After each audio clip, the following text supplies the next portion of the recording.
ദൈവനാമത്തിന് മഹത്വം ഉണ്ടാകട്ടെ. യാക്കോബിന്റെ ലേഖനം അതിന്റെ 4-ാം അധ്യായമാണ് ഇന്ന് നമ്മൾ ധ്യാനിക്കാനായിട്ട് പോകുന്നത്.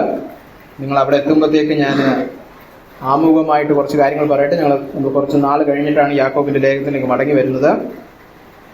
എല്ലാ പ്രാവശ്യവും പറയുന്നത് പോലെ യാക്കോബിന്റെ വിഷയം യഥാർത്ഥ വിശ്വാസം എന്താണെന്നുള്ളതാണ്.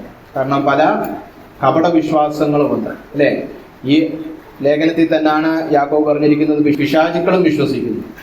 അപ്പോൾ പൈശാചികമായ ഒരു വിശ്വാസമുണ്ട്, മാനുഷികമായ വിശ്വാസമുണ്ട്, ദൈവികമായ ബൈബിളിൽ പറഞ്ഞിരിക്കുന്ന വചനപ്രകാരമുള്ള വിശ്വാസവുമുണ്ട്. ആ യഥാർത്ഥ വിശ്വാസം എന്താണെന്നാണ് ഈ ലേഖനം നമ്മളെ പഠിപ്പിക്കുന്നത്. അത് പഠിപ്പിക്കുന്ന വിധം എങ്ങനെയാണെന്ന് ചോദിച്ചാൽ, വിശ്വാസം പ്രായോഗിക ജീവിതത്തിൽ ഉളവാക്കുന്ന ഫലങ്ങൾ ചൂണ്ടിക്കാണിച്ചുകൊണ്ടാണ് യാക്കോബ് നമുക്ക് ശരിയായ വിശ്വാസം പഠിപ്പിച്ചു തരുന്നത്.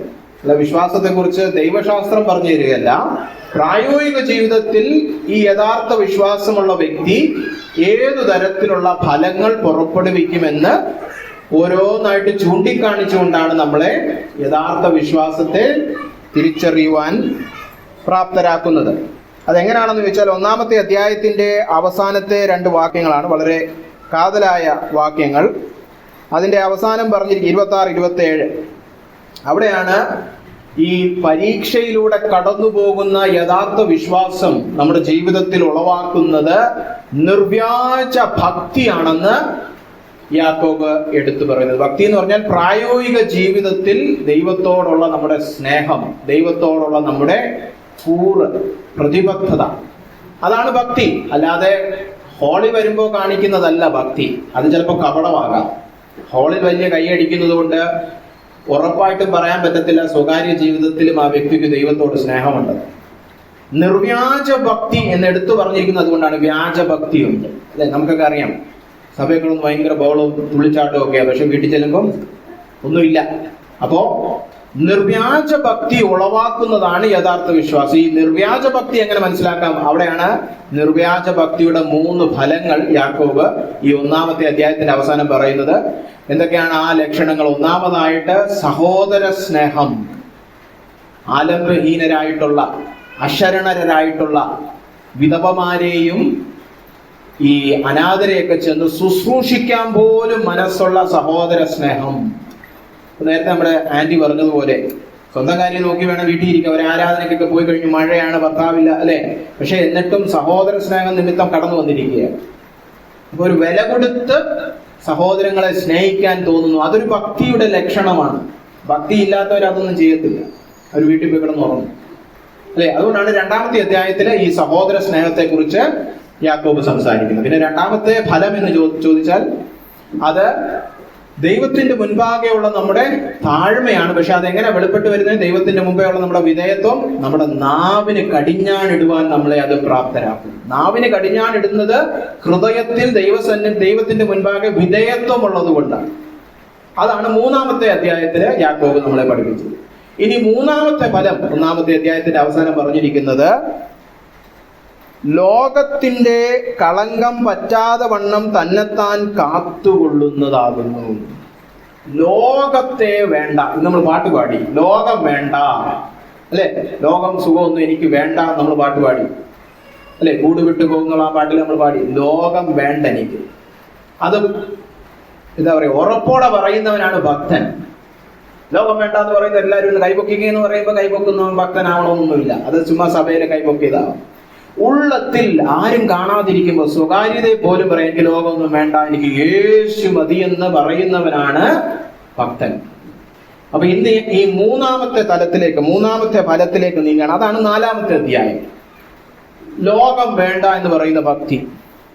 പക്ഷെ ഇന്ന് ഈ അധ്യായത്തില് മറ്റ് അധ്യായങ്ങളെ പോലെ ഈ ഫലം എടുത്തു പറഞ്ഞു വാക്യങ്ങൾ കുറെ പറഞ്ഞു പോകുന്നില്ല. നമ്മൾ 4-ാം അധ്യായത്തിന്റെ ആദ്യത്തെ 10 വാക്യങ്ങളാണ് നോക്കുന്നത്. അതിൽ 5 വാക്യങ്ങൾ കഴിയുമ്പോൾ യാക്കോബ് മാനസാന്തരത്തെ കുറിച്ച് സംസാരിക്കുന്നു. നിങ്ങൾ അനുതപിക്കണം, നിങ്ങൾ നിങ്ങളുടെ ലൗകികതയെ ചൊല്ലി അനുതപിക്കണം, മാനസാന്തരപ്പെടണം. അപ്പൊ ഇന്ന് നമ്മൾ പഠിക്കാൻ പോകുന്ന വിഷയം അനുതപിക്കുന്ന വിശ്വാസമാണ്. അനുതപിക്കുന്ന, എന്തനുഭവിക്കുന്നത്? ലൗകികത അനുതപിക്കുന്ന വിശ്വാസം. അനുതാപം എന്താണെന്നൊക്കെ നമ്മൾ ബുധനാഴ്ചത്തെ ബൈബിൾ സ്റ്റഡി വന്നവർക്കറിയാം. അനുതാപം എന്ന് പറഞ്ഞാൽ മാനസാന്തരത്തിന്റെ വേറൊരു പര്യായമാണ് അനുതപിക്കുക എന്ന് പറഞ്ഞു കഴിഞ്ഞാൽ. ദൈവത്തിന്റെ ഹൃദയത്തോട് ഞാൻ ചേർന്ന് വരികയാണ്, അനുതാപം വരിക എന്ന് പറഞ്ഞു.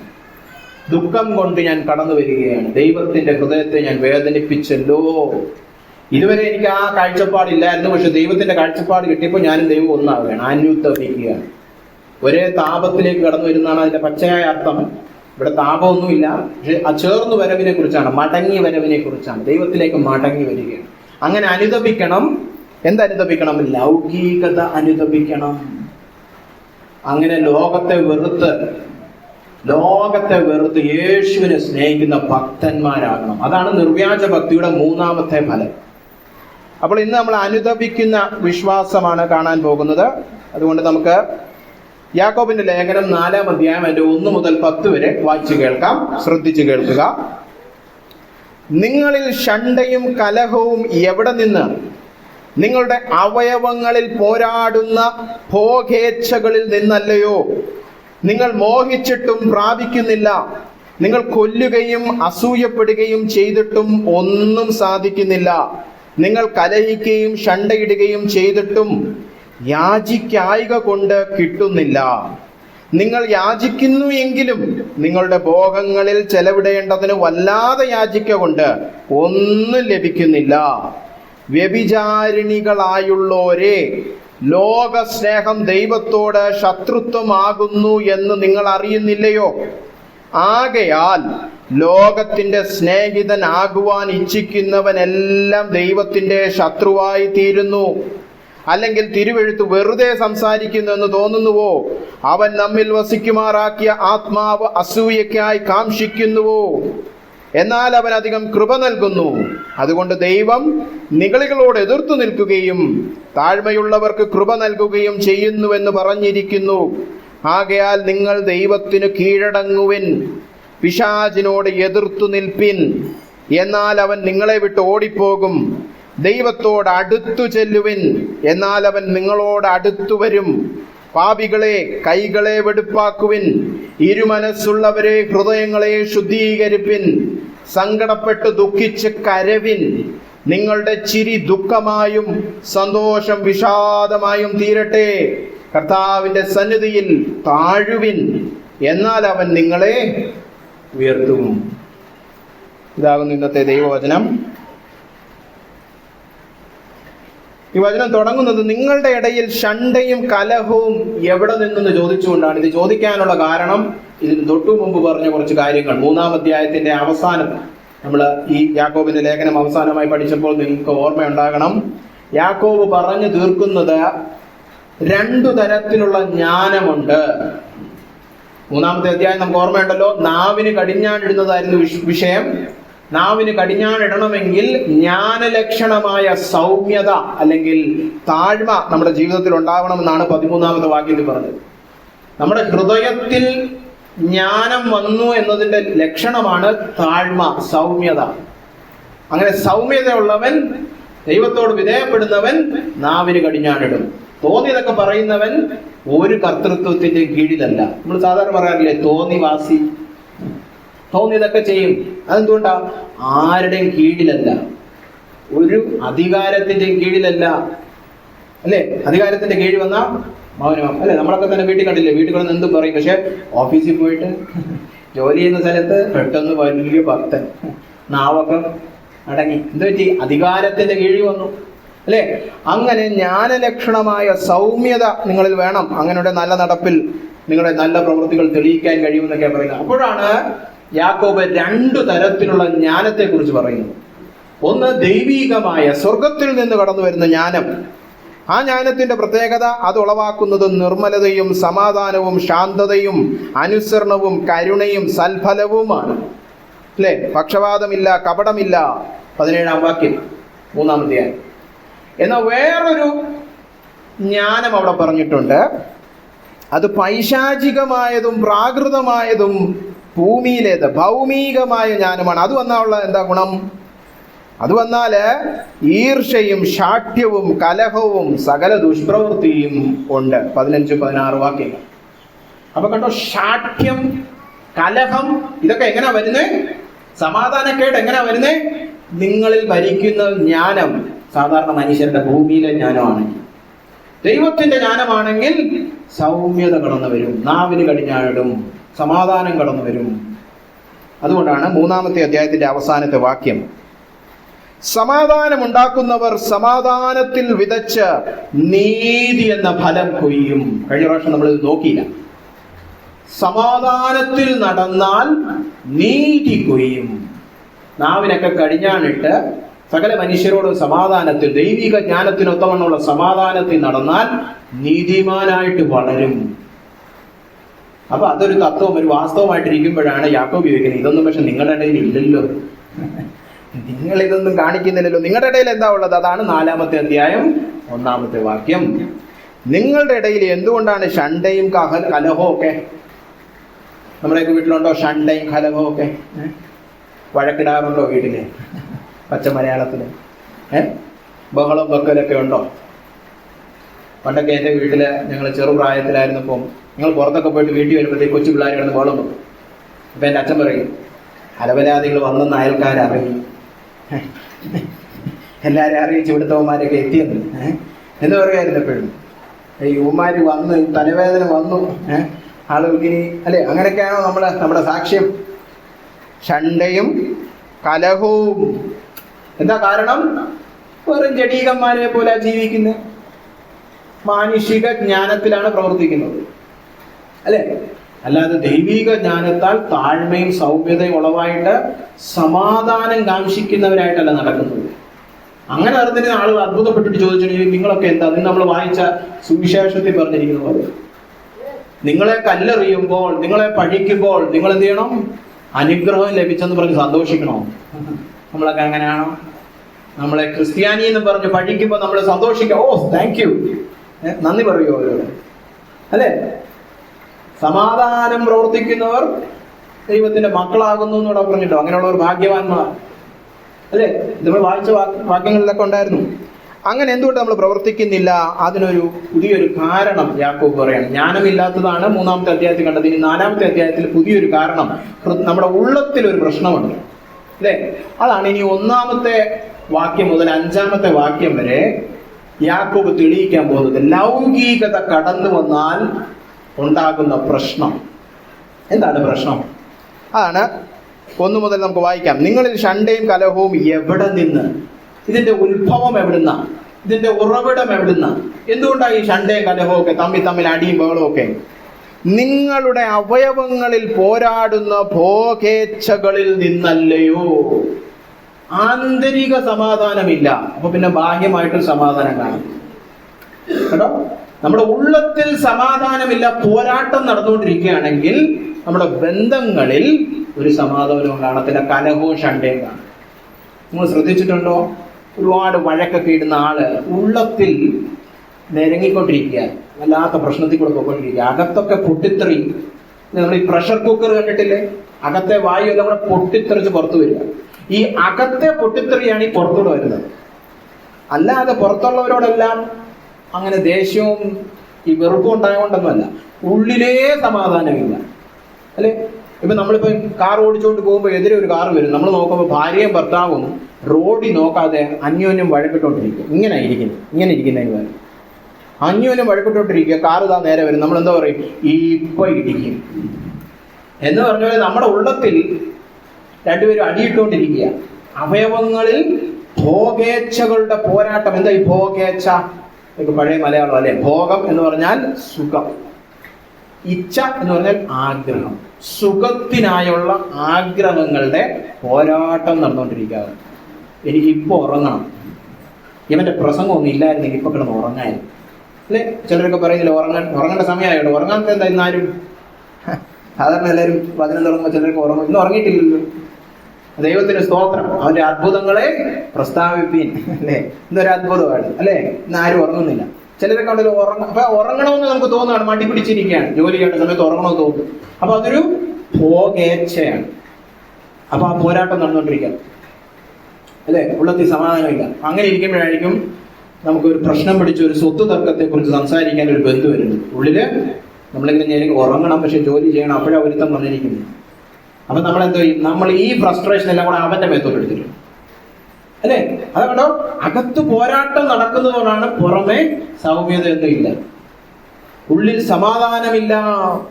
അപ്പൊ ഭോഗേച്ഛകളിൽ നിന്നല്ലയോ.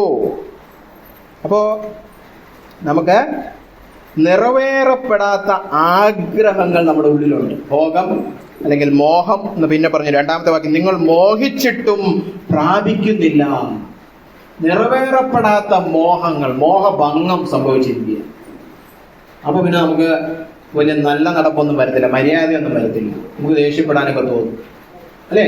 അപ്പൊ ഈ മോഹം എന്ന് പറയുമ്പോൾ നമ്മൾ ശ്രദ്ധിക്കണം. ചിലര് ഈ വാക്യം എടുത്തിട്ട് 1-ാമത്തെ അധ്യായത്തിലേക്ക് പോയിട്ട് മോഹം ഗർഭം ധരിച്ച് പാപത്തെ ജനിപ്പിക്കുന്നു.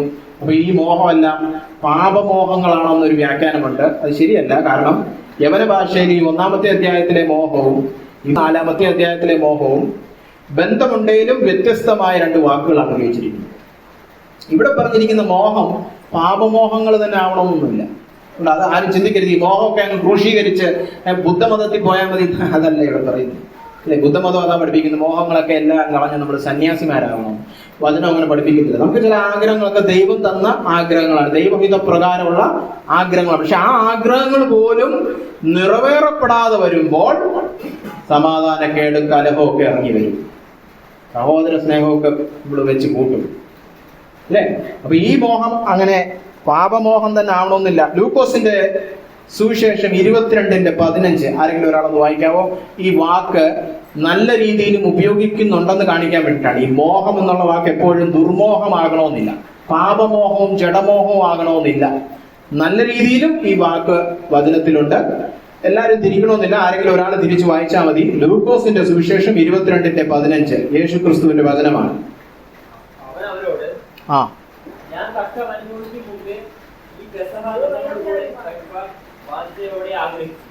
ഞാൻ ക്രൂശിലേക്ക് പോകുന്നതിന് മുൻപേ നിങ്ങളോടുകൂടെ ഈ പെസഹ ആചരിക്കുവാൻ ഞാൻ വാഞ്ചയോടെ ആഗ്രഹിച്ചു. ആ ആഗ്രഹിച്ചു എന്നുള്ള വാക്ക് തന്നെയാണ് ഇവിടെ മോഹം എന്ന് യാക്കോബ് ഉപയോഗിച്ചിരിക്കുന്നത്. അതുപോലെ തന്നെ എബ്രായ ലേഖനത്തിൽ 6:11 പറഞ്ഞിരിക്കുന്നത്,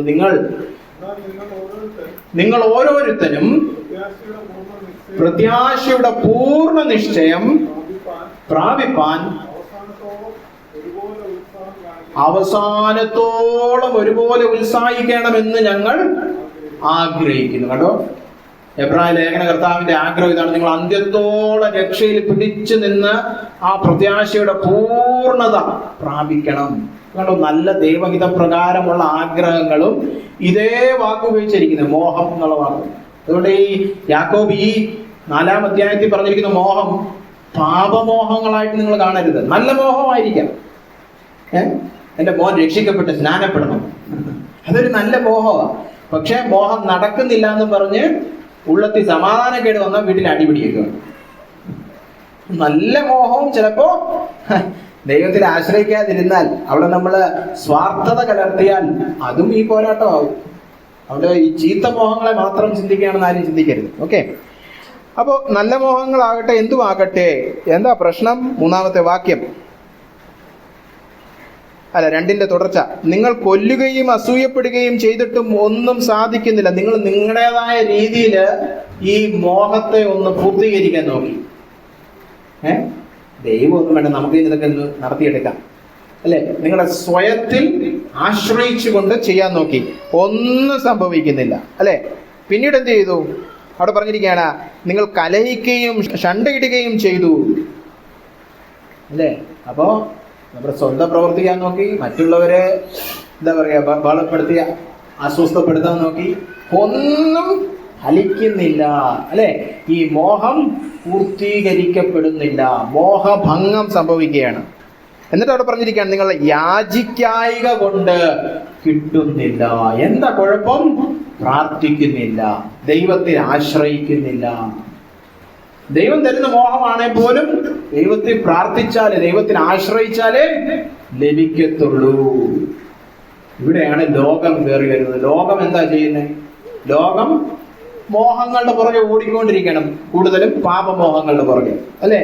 ഈ പാപമോഹങ്ങളൊക്കെ നേടിയെടുക്കാൻ അവരെന്താ പ്രാർത്ഥിക്കുകയാണോ ചെയ്യുന്നത്? ദൈവത്തിൽ ആശ്രയിക്കുകയാണ് ചെയ്യുന്നത്? വിശ്വാസത്താലാണ് അവർ ജീവിക്കുന്നത്? അല്ല, അവർ സ്വന്തം കഴിവും സ്വന്തം പ്രാർത്ഥനയും പിന്നെ ഒരുപാട് തരികിട പരിപാടിയൊക്കെ ചെയ്താണ് എങ്ങനെയൊക്കെ പ്രാപിക്കാൻ നോക്കുക അല്ലെ. നമുക്കൊരു പൈസ വേണം, വീട് വേണം, കല്യാണം നടക്കണം, ഇങ്ങനെ എല്ലാ മാനുഷികമായ മോഹങ്ങളും നേടിയെടുക്കുവാൻ സ്വന്തം ശക്തിയിൽ ഇറങ്ങി തിരിച്ചവരാണ്. പ്രാർത്ഥിക്കാനൊക്കെ പോകുമെങ്കിൽ അത് മതപരമായ പ്രാർത്ഥന ആയിരിക്കും. അത് അടുത്ത വാക്യത്തിൽ പറയുന്നുണ്ട്. ദൈവത്തിൽ ആശ്രയിക്കുന്നില്ല അല്ലെ. ലോകം അങ്ങനെ പ്രവർത്തിക്കുന്നത് കുഴപ്പമില്ല. കാരണം എന്താ? അവർ അനാഥരാണ്. അനാഥ പിള്ളേർക്ക് രക്ഷകർത്താക്കളില്ല. അവര് സ്വമേധം എല്ലാം കരുതി കൂട്ടണം. എന്നാൽ രക്ഷിക്കപ്പെട്ട ദൈവമക്കൾക്ക് സ്വർഗത്തിൽ ഒരു പിതാവുണ്ട്. അവര് അനാഥരെ പോലെ പെരുമാറുന്നത് ശരിയാണോ? നമ്മളെല്ലാം അനാഥരായിരുന്നു. നമ്മളെ ദത്തെടുത്ത് വീട്ടിൽ കൊണ്ടുവന്നിട്ട് നമ്മള് അവിടെ ഒരു അപ്പൻ അങ്ങനെ കാശിനും കൊള്ളില്ല, ഞാൻ തന്നെ പോയി എല്ലാം നടത്തണം. പഴയ പോലെ അപ്പം എവിടെ നിന്ന് കണ്ടുപിടിക്കണം, എവിടെ കിടന്ന് ഉറങ്ങി, പൈസയൊക്കെ എഴുതുന്നു, എല്ലാം ഞാൻ തന്നെ. പിന്നെന്തിനാ അപ്പനൊരു കാശിനും കൊള്ളത്തില്ല അല്ലെ. അതാണ് നമ്മൾ സ്വന്തം ശക്തിയിൽ നമ്മുടെ മോഹങ്ങളുടെ പൂർത്തീകരണമായിട്ട് ഇറങ്ങിത്തിരിക്കുമ്പോൾ നമ്മൾ ലോകത്തോട് പറയുന്നത് എന്താ അറിയാവോ? എന്റെ സ്വർഗീയ പിതാവ് ഒരു കാശിനും കൊള്ളത്തില്ല എന്നാ പറയും. നിങ്ങൾ യാചിക്കായിക കൊണ്ട് ഒന്നും കിട്ടുന്നില്ല. ഇനി മതപരമായി കുറെ പ്രാർത്ഥിക്കാൻ പോയെന്ന് വെച്ചോ. അടുത്ത വാക്യം, നിങ്ങൾ യാചിക്കുന്നുവെങ്കിലും ഒന്ന് പ്രാർത്ഥിച്ചൊക്കെ നോക്കാം അല്ലെ. ലോകത്തിലും മതമുണ്ടല്ലോ, മതം ഉള്ളവർ പ്രാർത്ഥിക്കാൻ പോകും. പക്ഷെ എന്താ അവിടെ പറഞ്ഞിരിക്കുന്നേ? നിങ്ങൾ ഭോഗങ്ങളിൽ ചെലവിടേണ്ടതിന് വല്ലാതെ യാചിക്ക കൊണ്ട് ഒന്നും ലഭിക്കുന്നില്ല. പ്രാർത്ഥിക്കുന്നൊക്കെ ഉണ്ടെങ്കിലും ഉള്ളം ശുദ്ധമല്ല. ഈ ഭോഗങ്ങളെല്ലാം പ്രാപിക്കല്ല, ദൈവമൊന്നും വേണ്ട, ദൈവം കൊണ്ട് കൊടുക്കണം. എപ്പോഴും പറയുന്നത് കുപ്പിയിലെ ഭൂതം പോലെ പറയുന്നൊക്കെ തന്നോണം ദൈവം. അല്ല, ദൈവത്തോട് ഭക്തിയൊന്നുമില്ല. ഈ മോഹങ്ങളെല്ലാം പൂർത്തീകരിക്കപ്പെടണം, പിന്നെ ദൈവം ബൈ ബൈ അല്ലെ. അങ്ങനെ പ്രാർത്ഥിച്ചാൽ ദൈവം കേൾക്കത്തില്ല. ഭക്തന്മാരല്ലാത്തവരുടെ പ്രാർത്ഥന ദൈവം കേൾക്കത്തില്ല. സ്വാർത്ഥതയോടെ പ്രാർത്ഥിച്ചാൽ ദൈവം കേൾക്കത്തില്ല. ദൈവം തന്ന മോഹങ്ങളാണെ പോലും ദൈവം നിങ്ങളോട് പറയാണ്, മോനെ എനിക്ക് ഇത് നിന്റെ ജീവിതത്തിൽ ചെയ്യണമെന്ന് ആഗ്രഹമുണ്ട്. അപ്പൊ ഞാൻ അത് കിട്ടണമെന്നും പറഞ്ഞ് ദൈവത്തോടൊരു സ്നേഹമില്ലാതെ അതെങ്ങനെയും കിട്ടാൻ ഒരു വഴിയാണ് ദൈവം എന്നും പറഞ്ഞ് പ്രാർത്ഥിച്ചാലും പ്രാർത്ഥന ദൈവം കേൾക്കത്തില്ല. അത് നിങ്ങൾക്കറിയാമോ? ദൈവം തരാൻ ആഗ്രഹിക്കുന്ന അനുഗ്രഹങ്ങളെക്കാളും ദൈവത്തെ സ്നേഹിക്കണം. അതാണ് ഭക്തി. അങ്ങനെ ദൈവം പ്രാർത്ഥനയ്ക്ക് ഉത്തരം നൽകിയുള്ളൂ. ഒരു വാക്യം വായിക്കാം. 66 സങ്കീർത്തനം 18 വാക്യം. അവിടെ പ്രാർത്ഥനയെ കുറിച്ച് സങ്കീർത്തന കർത്താവ് പറയുന്നത് വളരെ കാതലായ ഒരു കാര്യമാണ്. സങ്കീർത്തനം 66:18. ഞാൻ എന്റെ ഹൃദയത്തിൽ അകൃത്യം കരുതിയിരുന്നെങ്കിൽ, ഞാൻ പാപം എന്റെ ഹൃദയത്തിൽ വെച്ചു പുലർത്തിയിരുന്നെങ്കിൽ കർത്താവ് എന്റെ പ്രാർത്ഥന കേൾക്കുകയില്ലായിരുന്നു. ശുദ്ധ ഹൃദയത്തോടെ പ്രാർത്ഥിക്കണം. പ്രാർത്ഥിക്കുമ്പോഴുള്ള ഹൃദയം പാപമൊക്കെ വെച്ചോണ്ടുള്ള പ്രാർത്ഥനയാണെങ്കിൽ ഈ കണക്ക് കൂട്ടി പ്രാർത്ഥിക്കും. ദൈവത്തെ ഇപ്പം കൂട്ടുപിടിക്കാം, ദൈവം ഈ അനുഗ്രഹം തരുമ്പം ദൈവം പറയാം. അങ്ങനെയൊക്കെ ഈ കണക്കൊക്കെ കൂട്ടി വേലത്തരം കാണിക്കാൻ പോവുകയാണെങ്കിൽ വചനത്തിൽ വളരെ സ്പഷ്ടമായിട്ട് പറയുന്നുണ്ട്, നിങ്ങളുടെ പ്രാർത്ഥനയൊന്നും ദൈവം കേൾക്കാനേ പോകുന്നില്ല. അപ്പൊ കണ്ടോ, പിന്നെ മോഹഭംഗം സംഭവിക്കും അല്ലെ. അങ്ങനെ വല്ലാതെ യാചിക്ക കൊണ്ട് ഒന്നും ലഭിക്കുന്നില്ല. അപ്പൊ എന്ത് സംഭവിക്കുന്നു? അതാണ് അടുത്ത വാക്യം. 4-ാമത്തെ വാക്യത്തിലാണ് ഈ കാതലായ ഇതിന്റെ വേര്, ഇതിന്റെ ആഴത്തിൽ കിടക്കുന്ന പ്രശ്നം എന്താണെന്ന് യാക്കോബ് വെളിപ്പെടുത്തുന്നത്. വളരെ നമ്മളിങ്ങനെ പറഞ്ഞ് കഥയൊക്കെ പറഞ്ഞിരിക്കും, പെട്ടെന്ന് യാക്കോബ് ചൂടായ പോലാണ്. അടുത്ത വാക്യം തുടങ്ങുന്നത് ഒരു ഇടിമുഴക്കം പോലാണ്. വ്യഭിചാരിണികളായുള്ളവര്. എന്താ പെട്ടെന്ന് യാക്കോബിന് എന്തോ പറ്റി? ഈ വ്യഭിചാരിണികളെ എന്നൊക്കെ പറഞ്ഞ് നിങ്ങൾക്ക് മനസ്സിലാകും. അപ്പൊ ഞാനിങ്ങനെ പ്രസംഗിച്ചുകൊണ്ടിരിക്കും, പെട്ടെന്ന് വേശ്യകളെ എന്ന് വിളിച്ചാൽ ആരാണ് ഇവിടെ വേശ്യ അല്ലെ? പ്രത്യേകിച്ച് സ്ത്രീകൾക്ക് പെട്ടെന്ന് യവനെന്താ തലയ്ക്ക് ഒരു വട്ടമായോ അല്ലെ? യാക്കോബ് ഇങ്ങനെയൊക്കെ പറഞ്ഞു പ്രാർത്ഥിച്ചിട്ട് ദൈവം കേൾക്കുന്നില്ലല്ലോ എന്നൊക്കെ പറഞ്ഞു. വ്യഭിചാരിണികളെ എന്ത് പറ്റി പെട്ടെന്ന് ഈ വ്യഭിചാരത്തെ കുറിച്ചൊക്കെ പറയാൻ കാരണം? തുറന്ന് വായിച്ചാൽ മനസ്സിലാവും അല്ലെ.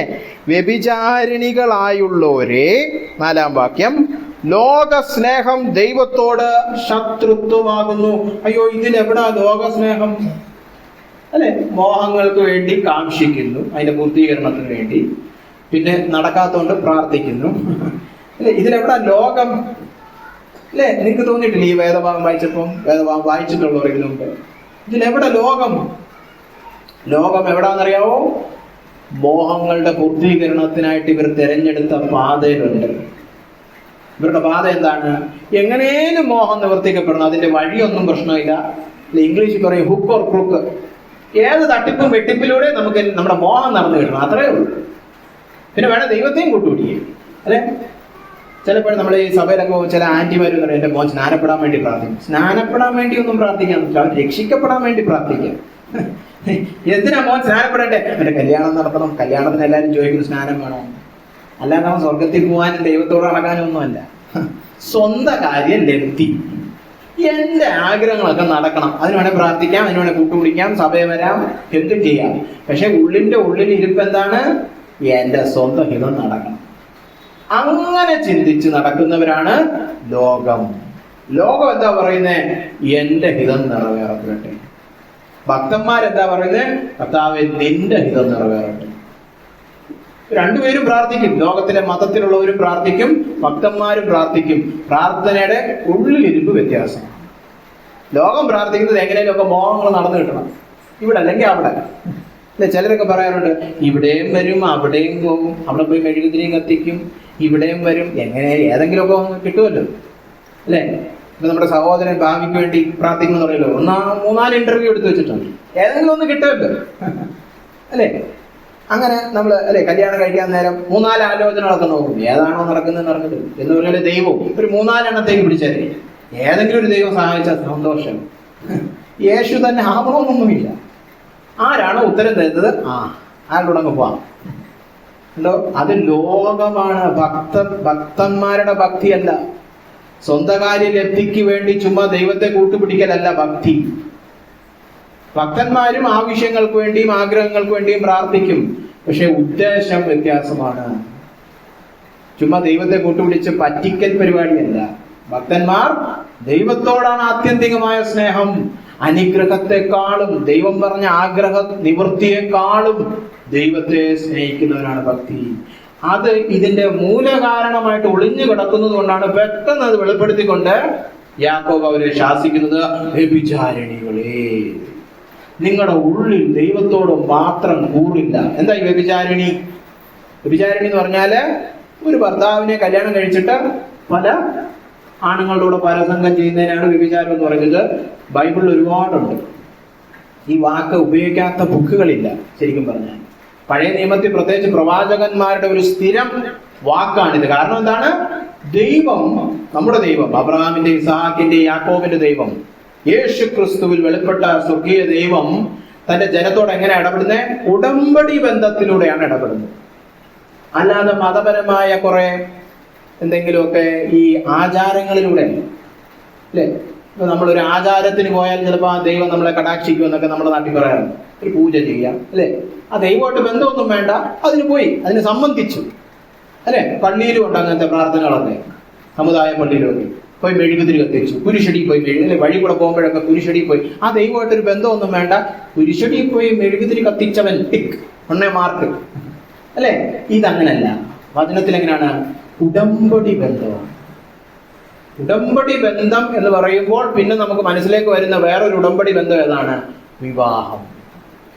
അത് പൗലോസ് തന്നെ പറഞ്ഞിട്ടുണ്ട്, ഈ വിവാഹം, മാനുഷിക വിവാഹ ബന്ധം കർത്താവും തന്റെ ജനവും തമ്മിലുള്ള ആ ബന്ധത്തിന്റെ ഒരു നിഴലാണ്. അപ്പൊ ഒരു ഭാര്യയും ഭർത്താവും ഇടപെടുന്നത് പോലെ ആയിരിക്കണം ദൈവവും ഞാനും ഇടപെടുന്നത്. ആ അത്ര വിശുദ്ധിയോടെ, പ്രതിബദ്ധതയോടെ. മൂന്നാമതൊരുവൻ അവിടെ വരാൻ പാടില്ല, അവൻ ജാരനാണ് അല്ലേ. ഇപ്പൊ ബൈബിളിൽ എബ്രായ ലേഖനത്തിൽ 13-ാം അധ്യായത്തിൽ പറഞ്ഞിട്ടുണ്ട്, കല്യാണം വിശുദ്ധമാണ്, ആ കട്ടിൽ നിർമ്മലതയോടെ കാത്തു സൂക്ഷിക്കണം. എന്ന് പറഞ്ഞാൽ എന്താണ്? കട്ടിൽ മൂന്നാമതൊരുവൻ, പരസംഗം പാടില്ല. ഭാര്യാഭർത്തൃ ബന്ധം നമ്മൾ കാത്തു സൂക്ഷിക്കുന്ന അതേ വിശുദ്ധി പോലെ, ആ വിശുദ്ധി ഉള്ളതുപോലെ ദൈവവുമായിട്ടുള്ള ഉടമ്പടി ബന്ധത്തിൽ മൂന്നാമതൊരുവൻ വരാൻ പാടില്ല. അങ്ങനെ വരുത്തുന്നവരാണ് ലോകത്തെ സ്നേഹിക്കുന്നത്. ലോകവും കൂടെ കയറ്റി വെച്ചിരിക്കുന്നത്, ഞാനും ദൈവവും ലോകവും അല്ലെ. അപ്പൊ അത് ജാരനാണ്. അതുകൊണ്ടാണ് ഇവരെ വ്യഭിചാരിണികളെ വിളിക്കുന്നത്. ആത്മീയ വ്യഭിചാരം ചെയ്യുകയാണ് നമ്മളെല്ലാം. അപ്പൊ നിങ്ങളൊക്കെ നിങ്ങളുടെ ഉള്ളത്തോട് ചോദിച്ചേ, നിങ്ങൾക്ക് ദൈവത്തോട് മാത്രമാണോ സ്നേഹം?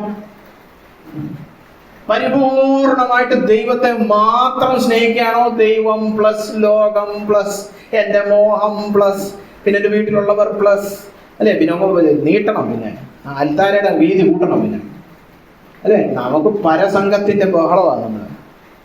അങ്ങനെയുള്ളവരെന്താ? വ്യഭിചാരിണികളാണ്. അതുകൊണ്ടാണ് ഇവിടെ വളരെ കടികട്ടി വാക്കുകളാണ് ഈ പറഞ്ഞിരിക്കുന്നത്. നമ്മൾ സാധാരണ ഈ ലൗകികതയൊക്കെ അങ്ങ് ഒരു സാവുക, അത് വലിയ പാപമൊന്നും അല്ലെന്നേ. സിഗരറ്റ് വലിയ മദ്യപാനമൊക്കെയാണ് വലിയ പാപം അല്ലേ? ഇപ്പൊ നമ്മുടെ സഭയില് സിഗരറ്റ് വലിക്കുക, മദ്യപിക്കുക, അങ്ങനെയൊക്കെ ചെയ്തിട്ട് ഒരുത്തൻ കയറി വന്നാൽ പറയും കത്രിമേശയിലൊന്നും പറ്റൂല. പക്ഷെ ആത്മീയ വ്യഭിചാരം, ലോകസ്നേഹം, പണമോഹം വന്നോട്ടെ ബ്രദറേ, നമുക്ക് കത്രിമേശയിൽ പങ്കെടുക്കും. അതെന്താണ്? അത് ഇരട്ടത്താപ്പല്ലേ അല്ലേ? സിഗരറ്റ് വലിക്കുന്നു, മദ്യപാനം ചെയ്യുന്നു, അവനെ നമ്മൾ വിലക്കുന്നു. ശരി, നല്ല കാര്യം. ആത്മീയ വ്യഭിചാരം ചെയ്യുന്നവന് സഹോദരൻ നമുക്ക് കത്രിമേശ എടുക്കാം. ഇത് നമ്മുടെയൊക്കെ കുഴപ്പം. നമ്മുടെ തലയിൽ ഇതുവരെ കയറിയിട്ടില്ല. ഇതാണ് ഏറ്റവും വലിയ പാപം. ലോകത്തെ സ്നേഹിക്കുന്നു, കർത്താവുമായിട്ടുള്ള ഉടമ്പടി ബന്ധത്തിൽ പരിശുദ്ധിയില്ല. അങ്ങനെ ചെയ്താലുള്ള കുഴപ്പം എന്താ? അവിടെ പറഞ്ഞിരിക്കുകയാണ്, ലോകസ്നേഹം ദൈവത്തോട് ശത്രുതയാകുന്നു. ഒരു കല്യാണം കഴിച്ച ഭാര്യ വേറൊരു വ്യക്തിയെ സ്നേഹിക്കുന്നു എന്ന് പറഞ്ഞാൽ ആ ഭർത്താവിനെ അവൾ വെറുക്കുന്നു എന്നല്ലേ അർത്ഥം? എനിക്ക് ഭർത്താവിനോടും സ്നേഹമുണ്ട്, പിന്നെ ഇയാളോടും സ്നേഹമുണ്ട്, എല്ലാം സ്നേഹമല്ലേ? അങ്ങനെ പറയാൻ പറ്റൂല. കെട്ടിയോനെ സ്നേഹിച്ചില്ലെങ്കിൽ അതിൽ നിന്ന് തന്നെ വ്യക്തമാണ് നിങ്ങൾ കെട്ടിയോനോട് വെറുപ്പാണെന്ന്. വേറൊരുത്തനെ സ്നേഹിക്കാൻ അത്രയ്ക്ക് വിശുദ്ധമായ ഒരു ബന്ധമാണല്ലേ? വേറൊരു ബന്ധത്തിൽ ഇത് പറയാറില്ല. അപ്പനെ മാത്രം സ്നേഹിക്കണം, അമ്മയെ മാത്രം സ്നേഹിക്കണം എന്ന് വചനത്തിൽ പറഞ്ഞിട്ടില്ല. അപ്പനെ അമ്മയെ രണ്ടുപേരും സ്നേഹിക്കണമെന്ന്. ഭാര്യ ഭർത്തൃ ബന്ധത്തില് ഒരു വ്യക്തി തീർന്നു. ഒരു ഭാര്യ ഒരു ഭർത്താവ്, അതായത് 10 ഭാര്യയും 10 ഭർത്താവ് ഒന്നും പാടില്ല. അത് ആ ഒന്നാമത്തെ ആ ശരിക്കുള്ള ഭർത്താവിനോടുള്ള വെറുപ്പാണെന്നാ പറഞ്ഞിരിക്കുന്നത്. അതുപോലെ തന്നെ നമ്മുടെ ആത്മമണവാളനായ കർത്താവിനോട് വെറുപ്പാണ്, ശത്രുത കാണിക്കലാണ്. എന്ത്? ലോകത്തെ സ്നേഹിക്കുന്നുണ്ടോ? അപ്പോ ഈ പ്രശ്നത്തിന്റെ ഗൗരവം നമ്മൾ മനസ്സിലാക്കുന്നുണ്ടോ? ലൗകികത നിങ്ങളുടെയൊക്കെ ആത്മീയ ജീവിതത്തിൽ നിങ്ങളിത് ശ്രദ്ധയോടെ ഗൗരവത്തോടെ സമീപിക്കുന്ന ഒരു വിഷയമാണോ? എന്റെ ഉള്ളത്തിൽ ലോകം കയറാൻ പാടില്ല, എന്റെ ആത്മമണവാളനെ വേദനിപ്പിക്കുന്നതിന് തുല്യമാണത്. നിങ്ങളൊക്കെ വിവാഹ ജീവിതം സൂക്ഷിക്കുന്നത് പോലെ അതിനേക്കാളും ഗൗരവത്തോടെ സൂക്ഷിക്കേണ്ട വിഷയമാണിത്. എന്റെ കർത്താവുമായിട്ടുള്ള ബന്ധത്തിൽ മൂന്നാമതൊരുവൻ വരുവാൻ ഞാൻ അനുവദിക്കുകയില്ല. ലോകം പാടില്ല. ഇന്നതാ പാടിയത് നമ്മൾ. ലോകം വേണ്ട. ഇത് ഉള്ളത്തീന്ന് പറയണം. അവനോടുള്ള ശത്രുതയാകുന്നു എന്ന് നിങ്ങൾ അറിയുന്നില്ലയോ? ഇതൊക്കെ ഇനിയും പഠിപ്പിച്ചു തരണോന്ന്. നമ്മുടെ നാട്ടിൽ ഇതൊക്കെ അറിഞ്ഞൂടാ. ഇവിടെ പറയാ അറിയുന്നില്ലയോ? വ്യക്തമല്ലേ ഇത്? ഉടമ്പടി ബന്ധത്തിൽ പരിശുദ്ധി കാണിക്കണം. ആകയാൽ ലോകത്തിന്റെ സ്നേഹിതനാകുവാൻ ഇച്ഛിക്കുന്നവനെല്ലാം, അത് നിങ്ങളുടെ സഭയിലിരിക്കുന്നവർ മാത്രമല്ല. യാക്കോബ് പറയാണ്, ഭൂമിയിൽ എവിടെങ്കിലും ഒരു സഭയുണ്ടെങ്കിൽ, ഏത് കാലത്താകട്ടെ ഏത് കാലഘട്ടത്തിലാകട്ടെ, ലോകത്തിന്റെ സ്നേഹിതനാകുവാൻ ഇച്ഛിക്കുന്നവനെല്ലാം ദൈവത്തിന്റെ ശത്രുവായി തീരുന്നു. അയ്യോ, യേശു ക്രിസ്തുവിന്റെ രക്തത്താൽ രക്ഷിക്കപ്പെട്ട് പുത്രനായ യേശു ക്രിസ്തുവിൽ അംഗീകരിക്കപ്പെട്ട ദൈവമക്കളോടാണോ ഇത് പറയുന്നത്? നമ്മളാണ് പറയും ഈ പ്രസംഗം ശരിയല്ല, രക്ഷിക്കപ്പെട്ട മക്കളുടെ ഉള്ളത്തിലെ സമാധാനമൊക്കെ ഇല്ലാതാക്കുന്നു അല്ലേ? അവരുടെ രക്ഷയുടെ ഉറപ്പൊക്കെ കെടുത്തിക്കളയാൻ വന്നിരിക്കുന്ന ഒരുത്തൻ. ഇയാൾ പറയാ ഞങ്ങൾ രക്ഷിക്കപ്പെട്ടവരാണേലും ഞങ്ങൾ ദൈവത്തിന്റെ ശത്രുക്കളാണ്. അതെ, രക്ഷിക്കപ്പെട്ടവരായിരിക്കും, ദൈവ മക്കളൊക്കെ തന്നെ, അതിൽ വ്യത്യാസമൊന്നുമില്ല. പക്ഷെ പ്രവൃത്തി കൊണ്ട് എന്താണ്? ദൈവത്തിന്റെ ശത്രുവാണ്. നമ്മളെയൊക്കെ തന്നെ ജീവിതത്തിൽ കണ്ടിട്ടില്ലേ? ചില പിള്ളേർ, പ്രത്യേകിച്ച് ആണുങ്ങൾ, നല്ല മോൻ, കുഞ്ഞു മോൻ എന്നൊക്കെ പറയും. ഒരു 17 വയസ്സൊക്കെ ആകുമ്പോൾ പ്രവൃത്തി കൊണ്ട് ശത്രുവാണ്, ബന്ധം കൊണ്ട് മോനാണ് അല്ലെ? ചില വീടുകൾ കണ്ടിട്ടില്ലേ? ഭയങ്കര പ്രശ്നമാണ് ഇവനെ കൊണ്ട് അല്ലെ? ചിലര് പറയും മോൻ ജീവിക്കുന്നത് എന്റെ ശത്രുവിനെ പോലാണ്, എന്നെ തരം താഴ്ത്താനും എന്റെ നാമം ഇല്ലാതാക്കാനും എനിക്ക് വയ്യാവേലികൾ ഉണ്ടാക്കാനും വേണ്ടിയാണ് അവൻ പ്രവർത്തിക്കുന്നത്. അപ്പം ആ കുഞ്ഞ് പെട്ടെന്ന് മോനല്ലാതാകുന്നില്ല, മോൻ തന്നെ, എന്റെ ശരീരത്തിൽ നിന്ന് വന്ന് മോൻ തന്നെ. പക്ഷെ അവന്റെ പ്രവൃത്തി കൊണ്ട് അവൻ ശത്രുവിനെ പോലാണ് പെരുമാറുന്നത്. ദൈവം അത് തന്നെ പറയുന്നത്. ലോകത്തെയൊക്കെ സ്നേഹിച്ച് ലോകസ്നേഹത്തിൽ പൂണ്ട് വിളയാടി ലോകം നേടണമെന്ന് പറഞ്ഞ് നടക്കുന്ന വിശ്വാസികൾ സ്വന്തം മക്കളൊക്കെ തന്നെയാണ്, നിങ്ങൾ രക്ഷിക്കപ്പെട്ടവരൊക്കെ തന്നെയാണ്, പക്ഷേ ശത്രുവായി പോയി. ദൈവത്തിന് വിരോധമായിട്ടാണ് നിങ്ങൾ ജീവിക്കുന്നത്. കേട്ടോ? അപ്പോ ഈ വാക്യങ്ങളെല്ലാം യാക്കോബ് ചൂണ്ടിക്കാണിക്കാൻ ഉദ്ദേശിക്കുന്നതാണ്. ഇത് എത്ര ഗൗരവമേറിയ വിഷയമാണ്, സങ്കടകരമായ കാര്യം. ഇന്ന് പ്രസംഗപീഠങ്ങളിലൊന്നും ഇത് പ്രസംഗിക്കുന്നില്ല. ലോകസ്നേഹം, ലോകത്തെ വെറുക്കണമെന്നൊക്കെ വളരെ വിരളമായിട്ടേ പ്രസംഗിക്കാറുള്ളൂ. ഇതൊക്കെ കൺവെൻഷൻ സ്റ്റേജിൽ പോയി പ്രസംഗിച്ച് അടുത്ത ദിവസം ഇറക്കി വിടും. കാരണം ഇതൊന്നും വലിയ കയ്യടിയും ബഹളവും ആരവവും ഒന്നും സൃഷ്ടിക്കത്തില്ല. വലിയ സ്തോത്ര കാഴ്ചയൊന്നും കിട്ടാൻ പോകുന്നില്ല ഇത് പ്രസംഗിച്ചാൽ. അതുകൊണ്ട് അതൊന്നും വേണ്ട. ലോകമോഹം ഊതി നമ്മുടെ ഉള്ളത്തിൽ വർദ്ധിപ്പിക്കുന്ന പ്രസംഗകര് വേണം. നീ ആഗ്രഹിക്കുന്ന എല്ലാം നടക്കും, നിനക്ക് ലോകത്തിൽ വലിയ ആളാകണമെങ്കിൽ ദൈവം അത് സാധിച്ചു തരുമെന്ന് പറയുകയാണെങ്കിൽ കർത്താവ് എന്താ പറയുന്നത്? ഒരുത്തം പോയിട്ടുണ്ട് അവിടെ, ശത്രുക്കളെ സൃഷ്ടിക്കാൻ പോയിട്ടുണ്ട്. ദൈവത്തിന്റെ ശത്രുക്കളുടെ എണ്ണം കൂട്ടാൻ ഒരുത്തൻ കൺവെൻഷൻ സ്റ്റേജിൽ കയറിയിട്ടുണ്ട്. നമ്മളിത് വളരെ ഗൗരവത്തോടെ എടുക്കണം. വ്യഭിചാരം അല്ലെ, വ്യഭിചാരമൊക്കെ സാധാരണ വിഷയമാണ്. ഒരു ഭാര്യ ഭർത്താവൊപ്പം ഞാൻ ചില സമയത്തൊക്കെ അതൊക്കെ ഡീൽ ചെയ്യേണ്ടി വന്നിട്ടുണ്ട്. കൗൺസിലിംഗ് ചെയ്യുമ്പോൾ സംഭവിച്ചിട്ടുണ്ട്. എൻ്റെ അമേരിക്കൻ ജീവിതത്തിൽ ഒന്നാമത്തെ എൻ്റെ കൗൺസിലിംഗ് വിഷയം ഞാൻ ഓർക്കുമ്പോൾ പേടിക്കും. കാരണം ഒരു ഭാര്യയും ഭർത്താവാണ് എൻ്റെ അടുക്ക് വന്നത്. ഞാൻ സാധാരണ കേൾക്കുന്ന എന്താണ്? ഭർത്താവ് കൊള്ളത്തില്ല, ഭർത്താവ് പാപത്തിലാണ്. ഇത് നേരെ തിരിച്ചായിരുന്നു, ഭാര്യയായിരുന്നു. ഞാൻ ജീവിതത്തിൽ ആദ്യമായിട്ടാണ് അങ്ങനെ ഒരു കാര്യം കേൾക്കുന്നത്. ഭാര്യ കുറച്ച് ലൈംഗിക പാപത്തിലൊക്കെ കിടക്കുകയാണ്, ഭർത്താവ് പാവം സ്നേഹിച്ച് കൂടെ കിടക്കുന്നു. അപ്പോൾ കണ്ടോ, അതൊന്നും അതൊന്നും വലിയ കുഴപ്പമൊന്നുമില്ലെന്ന് പറയാം. ചീള് കേസൊന്നും പറയാറില്ല നമ്മൾ, അല്ലേ? അതൊന്നും വലിയ ലഘൂകരിക്കാവുന്ന വിഷയമല്ല. വ്യഭിചാരമൊക്കെ വലിയ പ്രശ്നമാണ്, അല്ലേ? നിങ്ങൾക്ക് അത് പറഞ്ഞു തരേണ്ട ആവശ്യമില്ലല്ലോ. സാമാന്യ ബുദ്ധിക്ക് എല്ലാവർക്കും മനസ്സിലാവുന്ന കാര്യമില്ലേ? ഇവിടെ ആ പാപമാണ് എടുത്ത് പറഞ്ഞിരിക്കുന്നത്. ആത്മീയമായിട്ട് നമ്മൾ ദൈവത്തോട് കാണിക്കുന്നത്. ലോകത്തെ സ്നേഹിച്ചാൽ വ്യഭിചാരമാണ് ചെയ്യുന്നത്. അയ്യോ. 5-ാമത്തെ വാക്യം, തിരുവെഴുത്ത് വെറുതെ പറയുന്നോ? ഇനി മലയാളം ബൈബിളിൽ തർജ്ജിമ ചെയ്തിരിക്കുന്നതിനോട് എനിക്ക് യോജിപ്പില്ല. കാരണം ഇത് ഇച്ചിരി പ്രയാസമാണ് തർജ്ജിമ ചെയ്യാൻ യവന ഭാഷയിൽ. എന്നാലും ഞാൻ വായിക്കാം. തിരുവെഴുത്ത് വെറുതെ പറയുന്നോ? അവൻ നമ്മിൽ വസിക്കുമാറാക്കിയ ആത്മാവ് അസൂയക്കായി കാംക്ഷിക്കുന്നു. അസൂയ എന്നുള്ള വാക്ക് ശരിയായില്ല, അല്ലെ? ദൈവം അസൂയ കൊണ്ട് കിടക്കുകയാണ്. അസൂയ അല്ല ഉപയോഗിക്കേണ്ടിയിരുന്നത്, എരിവ്. ഒരു ഭർത്താവിന് തന്റെ ഭാര്യയുടെ പരിശുദ്ധിയെ കുറിച്ച് എന്താ ഉള്ളത്? എരിവുണ്ട്. അവൾ പാതിവൃത്യമുള്ളവളായിരിക്കണമെന്ന് ഒരു നല്ല ഭർത്താവിന് എപ്പോഴും ഒരു എരിവ് കാണും. നല്ല ഭർത്താക്കന്മാർ, അതൊന്നും ഇല്ലാത്ത ഭർത്താക്കന്മാരും ഉണ്ട്. ഭാര്യ എവിടെ പോയാലും ആരോടെ പോയാലും ഒരു കുഴപ്പമില്ല, അത് വഷളല്ല. ശരിയായ ഒരു ഭർത്താവ് ഭാര്യയോട് സ്നേഹമുള്ളവനാണെങ്കിൽ എരിവ് കാണും. നീ എന്നോട് മാത്രം പ്രതിബദ്ധതയുള്ളവളായിരിക്കണം എന്ന് ഭർത്താക്കന്മാര് ചിന്തിക്കും, ഭാര്യമാര് തിരിച്ചും, അല്ലേ? അപ്പൊ ആ വാക്കാണ് ഇവിടെ ഉപയോഗിച്ചിരിക്കുന്നത്. അപ്പൊ ഇവിടെ വെറുതെയാണോ തിരുവെഴുത്ത് പറയുന്നത്? ദൈവം നമ്മുടെ ആത്മാവിന് വേണ്ടി തീക്ഷ്ണതയോടെ കാംക്ഷിക്കുന്നു. ദൈവം സൃഷ്ടിച്ച ആത്മാവാണ് നമ്മുടെ ഉള്ളത്തിയിരിക്കുന്നത്. നമ്മുടെ ആത്മാവ് വഴിവഴച്ചു പോയാൽ ദൈവത്തിന് വേദനിക്കും. അവന്റെ തീക്ഷ്ണമായ എരിവുള്ള ആ മണവാളന്റെ ഹൃദയത്തെ ദുഃഖിപ്പിക്കും നിങ്ങൾ, അല്ലേ? അത് വലിയൊരു വിഷയമാണ്. ഇപ്പൊ ഞാൻ ഈ കല്യാണം കഴിക്കാത്ത, ഞാൻ കിടന്ന് ഈ കല്യാണം കഴിച്ച എല്ലാവരോടും കിടന്ന് പാടുപെട്ട് പ്രസംഗിക്കേണ്ട ആവശ്യമൊന്നുമില്ല. നിങ്ങൾക്ക് എല്ലാം അറിയാവുന്ന കാര്യമില്ലേ, അല്ലെ? എന്നെക്കാളും നന്നായിട്ട് നിങ്ങൾക്ക് അറിയായിരുന്നു, അല്ലെ? നിങ്ങളുടെ പങ്കാളി വേറൊരാളുടെ പുറകെ പോയി നിങ്ങൾക്ക് എന്തോ തോന്നും? ഉള്ളിലൊരു കുത്തുന്ന വേദന വരത്തില്ലേ? സ്നേഹമുള്ള പങ്കാളികളാണെങ്കിൽ. അതായി പറഞ്ഞത്, അത് ദൈവത്തിനുണ്ടെന്ന്. എന്റെ സ്വന്തം ജനം, എന്റെ മണവാട്ടി ലോകത്തിന്റെ പുറകെ പോയിരിക്കുക, മൂന്നാമതെടുത്തിട്ട് പുറകെ.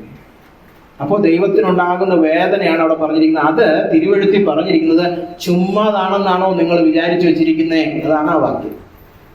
അതുകൊണ്ടാണ് ആദ്യം അങ്ങനെ പറഞ്ഞത്. അല്ലെങ്കിൽ തിരുവെഴുത്ത് വെറുതെ സംസാരിക്കുന്നു എന്ന് തോന്നുന്നുവോ? നിങ്ങൾ ഇതൊക്കെ ചുമ്മാ ഒരു കൂസലും ഇല്ലാതെ എടുത്തിരിക്കുകയാണോ? ദൈവത്തിന്റെ വാഞ്ച, ദൈവത്തിന്റെ തീക്ഷ്ണത, ദൈവത്തിന്റെ എരിവ്, അതിനെയൊന്നും ദുഃഖിപ്പിച്ച വലിയ കുഴപ്പമില്ലെന്ന് പറഞ്ഞ് ലഘൂകരിക്കുകയാണോ? ഇതൊക്കെ ചുമ്മാ തിരുവെഴുത്തുകളിൽ ചുമ്മാ പേജ് നിറയ്ക്കാൻ വേണ്ടി എഴുതി വെച്ചിരിക്കുകയെന്നാണോ നിങ്ങളുടെ വിചാരം? അല്ല. ഇപ്പൊ ലൗകികത എന്ത് പ്രശ്നം പിടിച്ചതാണെന്ന്, ഗൗരവം പിടിച്ചതാണെന്ന് മനസ്സിലാവുന്നുണ്ടോ? നമ്മുടെ ബന്ധങ്ങളെ അത് കലുഷിതമാക്കും, അടിപിടി തൊഴി ബഹളമാക്കും, അല്ലേ? നമ്മുടെ പ്രാർത്ഥനകളെ അത് ഇല്ലാതാക്കുന്നു, കളങ്കപ്പെടുത്തുന്നു, അല്ലേ?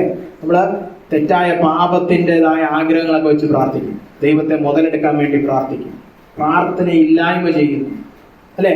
അത് കഴിഞ്ഞ് എന്താണ്? എൻ്റെ കാന്തനെ വേദനിപ്പിക്കുന്നു, അല്ലെ? വ്യഭിചാരമുളവാക്കുന്നു, അവന്റെ തീക്ഷ്ണമായ സ്നേഹത്തെ വേദനിപ്പിക്കുന്നു. ഇത്രയും പ്രശ്നം പിടിച്ചതാണ് ഈ ലൗകികത എന്ന് പറയുന്നത്, കേട്ടോ? അതുകൊണ്ടാണ് 1-ാമത്തെ അധ്യായത്തിൽ അവസാനം പറഞ്ഞത്, നിർവ്യാജ ഭക്തിയുള്ളവൻ ലോകത്തിന്റെ കളങ്കം ഒരു രീതിയിൽ തന്നിൽ വരാതെ വണ്ണം തന്നെത്താൻ സൂക്ഷിക്കും. ഇപ്പൊ കോവിഡ് വന്നപ്പോ നമ്മളൊക്കെ എങ്ങനെയായിരുന്നു? അയ്യോ മാറിയിട്ട് 6 അടി മാസ്ക് വെക്കട്ടെ, തൊട്ടേച്ച പിന്നെ കഴുകും. എന്തുകൊണ്ടാ? ഇത് ഒരിക്കൽ പോലും ഒരു തുള്ളി പോലും അകത്തോട്ട് വരരുത്. അതോ നമ്മളെല്ലാം കോവിഡുകാരനെ കാണുമ്പോൾ അങ്ങ് കെട്ടിപ്പിടിച്ച് ഉമ്മയും കൊടുത്തങ്ങ് പോവായിരുന്നു? ആരെങ്കിലും അങ്ങനെ ചെയ്തോ? ഒരു 10 കോവിഡുകാരെ അങ്ങ് ഒന്ന് കെട്ടിപ്പിടിച്ചിട്ട് വരാം. അപ്പോൾ സ്വന്തം ഭർത്താവിന് വന്നാൽ പോലും നിങ്ങൾ ആ റൂമിൽ കയറി അടച്ചോ, ജഞ്ഞിലെ കൂടെ ആഹാരം ഇട്ട് തരാൻ കേട്ടോ, അല്ലേ? എല്ലാവരും ഓടുമല്ലായിരുന്നു. എന്തായാലും ലോകം വരുമ്പോൾ നമ്മൾ 10 പേരിങ്ങ് പോരെ ഞാൻ കെട്ടിപ്പിടിച്ച് തരാമെന്ന് പറഞ്ഞിരിക്കുന്നു. എത്ര പരസംഗം ചെയ്യാനും തയ്യാറ്. അതെന്താ? നമുക്ക് കോവിഡ് ബോഡി വരരുത്, ദൈവവും ശരീരത്തിൽ വരരുത്. ലൗകികത എത്ര വേണേ വന്നോട്ടെ ബ്രദറെ, ഒരു കുഴപ്പമില്ല. ഏതോ ഒരു മണവാളന് വേദനിക്കുന്ന വേദനിക്കട്ടെ, യേശു ക്രിസ്തു ഇല്ലയോ, കൃപാലു ഇല്ലയോ, അവൻ പുറത്തോളൂ. നമുക്ക് അവനോടൊരു സ്നേഹവും ഇല്ലെന്ന് അത് കാണിക്കുന്നത്. എന്താ 1-ാമത്തെ അധ്യായത്തെ അവസാനത്തെ വാക്യം അതാ പറഞ്ഞത്, ലോകത്തിന്റെ കളങ്കം ഒരു രീതിയിൽ പോലും കടന്നു വരാതെ വണ്ണം തന്നെത്താൻ സൂക്ഷിക്കുന്നു. അതാണ് ഭക്തൻ. ഭക്തന്മാരെ ഉളവാക്കുവാനാണ് ഈ ലേഖനം എഴുതിയത്. യഥാർത്ഥ വിശ്വാസമുള്ളവൻ ഭക്തനായിരിക്കും. അല്ലാതെ ദൈവത്തിൽ നിന്ന് ഇത് പ്രാപിച്ചു അത് പ്രാപിച്ചു എന്ന് പറയുന്ന ഈ ഭൗതികത പറയുന്നവന്മാരല്ല ഭക്തന്മാർ. ഞാൻ പ്രാർത്ഥിച്ച് എനിക്ക് സൈക്കിള് കിട്ടി, ശരി, നല്ല കാര്യം. പ്രാർത്ഥിച്ചു കാനഡ പോകാൻ വിസ കിട്ടി, ഇതൊന്നും വലിയ കാര്യമൊന്നുമല്ല. ലൗകികത ഒരു കളങ്കം പോലെ ഉള്ളി വരാതെ നിങ്ങളെ ഭക്തി കാത്തു സൂക്ഷിക്കുന്നുണ്ടോ? അതാണ് ഭക്തൻ. അതാണ് യഥാർത്ഥ വിശ്വാസത്തിന്റെ ലക്ഷണം. ഇനി 6 മുതലുള്ള വാക്യങ്ങൾ ശ്രദ്ധിച്ച് നോക്കണം. കാരണം ഇതുവരെ പറഞ്ഞതെല്ലാം കേട്ട് കഴിയുമ്പോൾ നമുക്കെല്ലാം ഉള്ളത്തിൽ കുത്തുകൊണ്ട് കാണുമെന്ന് ഞാൻ വിശ്വസിക്കുന്നു. ഈ പ്രസംഗിക്കുന്നവൻ ഉൾപ്പെടെ ഇവിടെ ആരും ഭക്തനില്ല. നമ്മുടെ എല്ലാം മനസാക്ഷിയിൽ കുത്തുവന്നു. നമ്മളെല്ലാം വ്യഭിചാരിണികളാണ്, നമ്മളെല്ലാം ദൈവത്തിന്റെ ശത്രുക്കളാണ്. അയ്യോ കർത്താവേ, തീർന്നു. ഇവിടെയാണ് നിങ്ങൾ ശ്രദ്ധിച്ചു കേൾക്കണേ. അടുത്ത വാക്യം, 6-ാം വാക്യം. എന്നാൽ അവൻ അധികം കൃപ നൽകുന്നു. ഹല്ലേലൂയ, സ്തോത്രം. ആർക്കായി കൃപ കൊടുക്കുന്നേ? വ്യഭിചാരിണികൾക്ക്. ആർക്കായി കൃപ കൊടുക്കുന്നേ? ശത്രുക്കൾക്ക്. നമ്മുടെ ദൈവത്തിന്റെ പ്രത്യേകത ഇതാണ്. അവൻ കൃപയുടെ ദൈവം. ഇവിടെ പറഞ്ഞിരിക്കുന്നുണ്ടോ? എന്നാൽ അവൻ അധികം കൃപ നൽകും. എന്തിനേക്കാളും അധികം. എന്തുകൊണ്ട് ഈ അധികം എന്ന് പറഞ്ഞു? എന്തിന്? അല്ലെ, ഇംഗ്ലീഷിൽ ഗ്രേറ്റർ ദാൻ എന്തോന്നു അല്ലെ? അധികം കൃപ നൽകുന്നു. എന്താ പറഞ്ഞിരിക്കുന്ന അർത്ഥം അറിയാവോ? ഇത്രയും നേരം പറഞ്ഞ പ്രശ്നങ്ങൾ, സങ്കീർണതകൾ, ലൗകികത ഉളവാക്കുന്ന എല്ലാ പ്രശ്നത്തെക്കാളും അധികം അവൻ കൃപ നൽകുന്നു. കേട്ടോ, ഈ ലൗകികത വളരെ ഗൗരവമായ ഒരു വിഷയമാണ്. ആത്മീയ ജീവിതം തകർക്കുന്ന വിഷയമാണ്. അതിന്റെ അനന്തര ഫലങ്ങൾ വളരെ ഗൗരവത്തോടെ നമ്മൾ സമീപിക്കേണ്ടതാണ്. പക്ഷെ ആരും അത് പറഞ്ഞ് പ്രത്യാശ നഷ്ടപ്പെട്ടു പോകരുത്. നിങ്ങൾ വ്യഭിചാരിണികളാണേലും ശത്രുക്കളാണേലും പാപം ചെയ്തതാണേലും ലോകത്തെ സ്നേഹിച്ചവരാണേലും അതിനേക്കാളെല്ലാം അധികം കൃപ നൽകുവാൻ മതിയായവനാണ് നമ്മുടെ കർത്താവ്. കണ്ടോ, അതുകൊണ്ടാണ് അവർ പറഞ്ഞത് അവൻ അധികം കൃപ. അതാ കർത്താവിന്റെ ആ മനസ്സലിവ് നിങ്ങളൊന്ന് ചിന്തിക്കണേ, അല്ലേ? ഇപ്പൊ ഒരു ഭർത്താവ് ഒരു ഭാര്യയോട് പറയാണ്, നീ പരസംഗമൊക്കെ ചെയ്തു 10 പേരോടെ നടന്നു, പക്ഷെ ഞാൻ നിന്നെ പൊറുക്കാൻ തയ്യാറാണ്. നമ്മളെല്ലാം അത് കേൾക്കുമ്പം നമ്മുടെ കണ്ണ് നിറയും. എന്നാലും അങ്ങേര് ആ പെണ്ണിനെ സ്വീകരിച്ചത്. നമ്മുടെയൊക്കെ നടന്നിട്ടുള്ള കാര്യങ്ങളാണ്. പല കഥകളും നമ്മൾ കേട്ടിട്ടുള്ളതാണ്, അല്ലെ? തിരിച്ചും സംഭവിച്ചിട്ടുണ്ട്. വഴിപഴിച്ച് കിടന്ന ഭർത്താവിനെ ഭാര്യ ഒരു രീതിയിൽ ഉപേക്ഷിക്കത്തില്ല. ഇങ്ങനെ കൊണ്ടേ ഞാൻ സ്വർഗത്തിൽ പോകത്തുള്ളൂ. ചില ഭാര്യമാരുണ്ട് അങ്ങനെ. ഇടി, തൊഴി, കള്ളുകുടി, ഭക്ഷണം, കടം, അടി, പിടി, പരസംഗം എല്ലാം ഉണ്ട്. പക്ഷെ ഞാൻ പ്രാർത്ഥിച്ച് ഇങ്ങനെ മുക്കി സ്നാനപ്പെടുത്തി നമ്മൾ ഒരുമിച്ച് സ്വർഗത്തിൽ പോകും. അല്ലാതെ ഇങ്ങനെ കളഞ്ഞു വെച്ച് വേറെ കല്യാണമൊന്നുമില്ല, അല്ലെ? എത്രയോ ഭാര്യമാർ അങ്ങനെയൊക്കെ. അവളവരെ പിന്നെ ദൈവം അങ്ങ് മാനിക്കും. ഭർത്താവ് പിന്നെ പാസ്റ്ററാവും, ഉപദേശിയാവും. നമ്മള് മിഷൻ ഫീൽഡിലൊക്കെ പോകുമ്പോൾ അങ്ങനത്തെ ഉപദേശം. ഞാൻ രക്ഷപ്പെട്ടത് എൻ്റെ ഭാര്യ കാരണം. എത്രയോ പേരുണ്ട് അങ്ങനെ. ഞാൻ പണ്ടൊരിക്കൽ ഒരു അങ്കിളിനെ കണ്ട. അങ്കിള് പണ്ട് സഖാവായിരുന്നു, കമ്മ്യൂണിസ്റ്റ് സഖാവായിരുന്നു, നിരീശ്വരവാദിയൊക്കെ ആയിരുന്നു. പുള്ളി രാത്രി പാർട്ടി യോഗം കഴിഞ്ഞ് വീട്ടിൽ വരുമ്പോൾ മുട്ടുമേ നിൽപ്പുണ്ട് ഭാര്യ. പുള്ളി പാർട്ടി യോഗത്തിന് പോകുമ്പോൾ ആ മണിക്കൂർ എത്രയാണ്, 3 മണിക്കൂറെങ്കിൽ 3 മണിക്കൂറും മുട്ടുമേ നിൽക്കുക ഭാര്യ.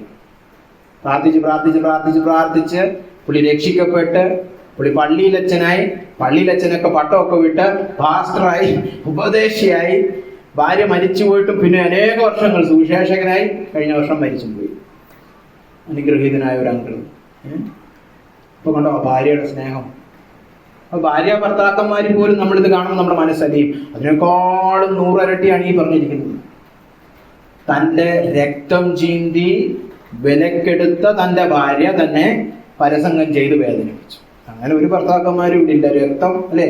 നമ്മുടെ ഇവിടെ പിന്നെ സ്ത്രീധനം കൊടുക്കലാണ്. ഇത് സ്ത്രീധനമല്ല, പുരുഷധനം അല്ലെ? ബൈബിളിൽ അങ്ങനെയാണ്. അതറിയാവോ? നിങ്ങൾക്കറിയാവോ? ബൈബിളില് പുരുഷൻ കല്യാണം കഴിക്കാൻ വന്ന പയ്യൻ പൈസ കൊടുക്കണം ഭാര്യയുടെ വീട്ടുകാർക്ക്, എങ്കിലേ ഭാര്യയെ കിട്ടൂ. നമ്മുടെ നാട്ടിൽ അതൊക്കെ നടത്തിയ ഒരുത്തനും കല്യാണം കഴിക്കാൻ പോകുന്നില്ല പിന്നെ, അല്ലേ? ഇവിടെ അങ്ങനല്ല. ഇവിടെ തിരിച്ചാ സ്ത്രീ കൊടുക്കണോ? സ്ത്രീയെ ധനമാണ്, പിന്നെന്തിനെ സ്ത്രീ ധനം കൊടുക്കുന്നത്. അതുകൊണ്ട് പണ്ട് കാലത്ത് അങ്ങനെ ആയിരുന്നു, പ്രത്യേകിച്ച് യഹൂദ സംസ്കാരത്തിൽ അങ്ങനെ ആയിരുന്നു. പയ്യൻ കൊടുക്കണം വില. നമ്മുടെ മണവാളനും സ്വന്തം രക്തം ചീന്തി വില കൊടുത്ത് നമ്മളെ വീണ്ടെടുത്തു, വിലക്കെടുത്തു. അങ്ങനെ വിലക്കെടുത്ത ഭാര്യയാണ് പരസംഗം ചെയ്യാൻ പോയത്. ആ പരസംഗം ചെയ്യാൻ പോയ ഭാര്യയെ കൃപ കൊടുക്കാൻ മനസ്സലിവുള്ള കാന്തൻ. നമ്മുടെ ഭർത്താവിന്റെ ആ സ്നേഹത്തിന്റെ വ്യാപ്തി, ആഴം, അർത്ഥമൊക്കെ മനസ്സിലാവുന്നുണ്ടോ? ഇതുപോലൊരു സ്നേഹിതൻ വേറെ ആരുമില്ല. ഇത് കൂടുതൽ മനസ്സിലാകും തോറും പരസംഗമൊക്കെ നമ്മൾ നിർത്തും. അവിടെ ഇതുപോലൊരു ഭർത്താവ് ഒന്നും ഒരിടത്തും കിട്ടാൻ പോകുന്നു, അല്ലേ? അപ്പോ കർത്താവ് നമുക്ക് അധികം കൃപ നൽകും. ഇത് കൃപയുടെ ഒരു പ്രത്യേകതയാണ്. നിങ്ങൾ എടുക്കണമെന്നില്ല. റോമാലേഖനം 5:20 അത് തന്നെയാണ് പറഞ്ഞിരിക്കുന്നത്. പാപം പെരുകിയിടത്ത് കൃപ അത്യന്തം വർദ്ധിച്ചു. അത് ചരിത്ര സംഭവമാണ്. മനുഷ്യൻ പാപത്തിൽ വീണ് പാപം ഇങ്ങനെ വളർന്ന് പന്തലിച്ചുകൊണ്ടിരുന്നപ്പോ കർത്താവ് യേശുക്രിസ്തുവിനെ അയച്ച് പാപത്തിന്റെ പരിഹാരം കണ്ടു. ക്രൂശിൽ അതെല്ലാം നീക്കി, അല്ലെ?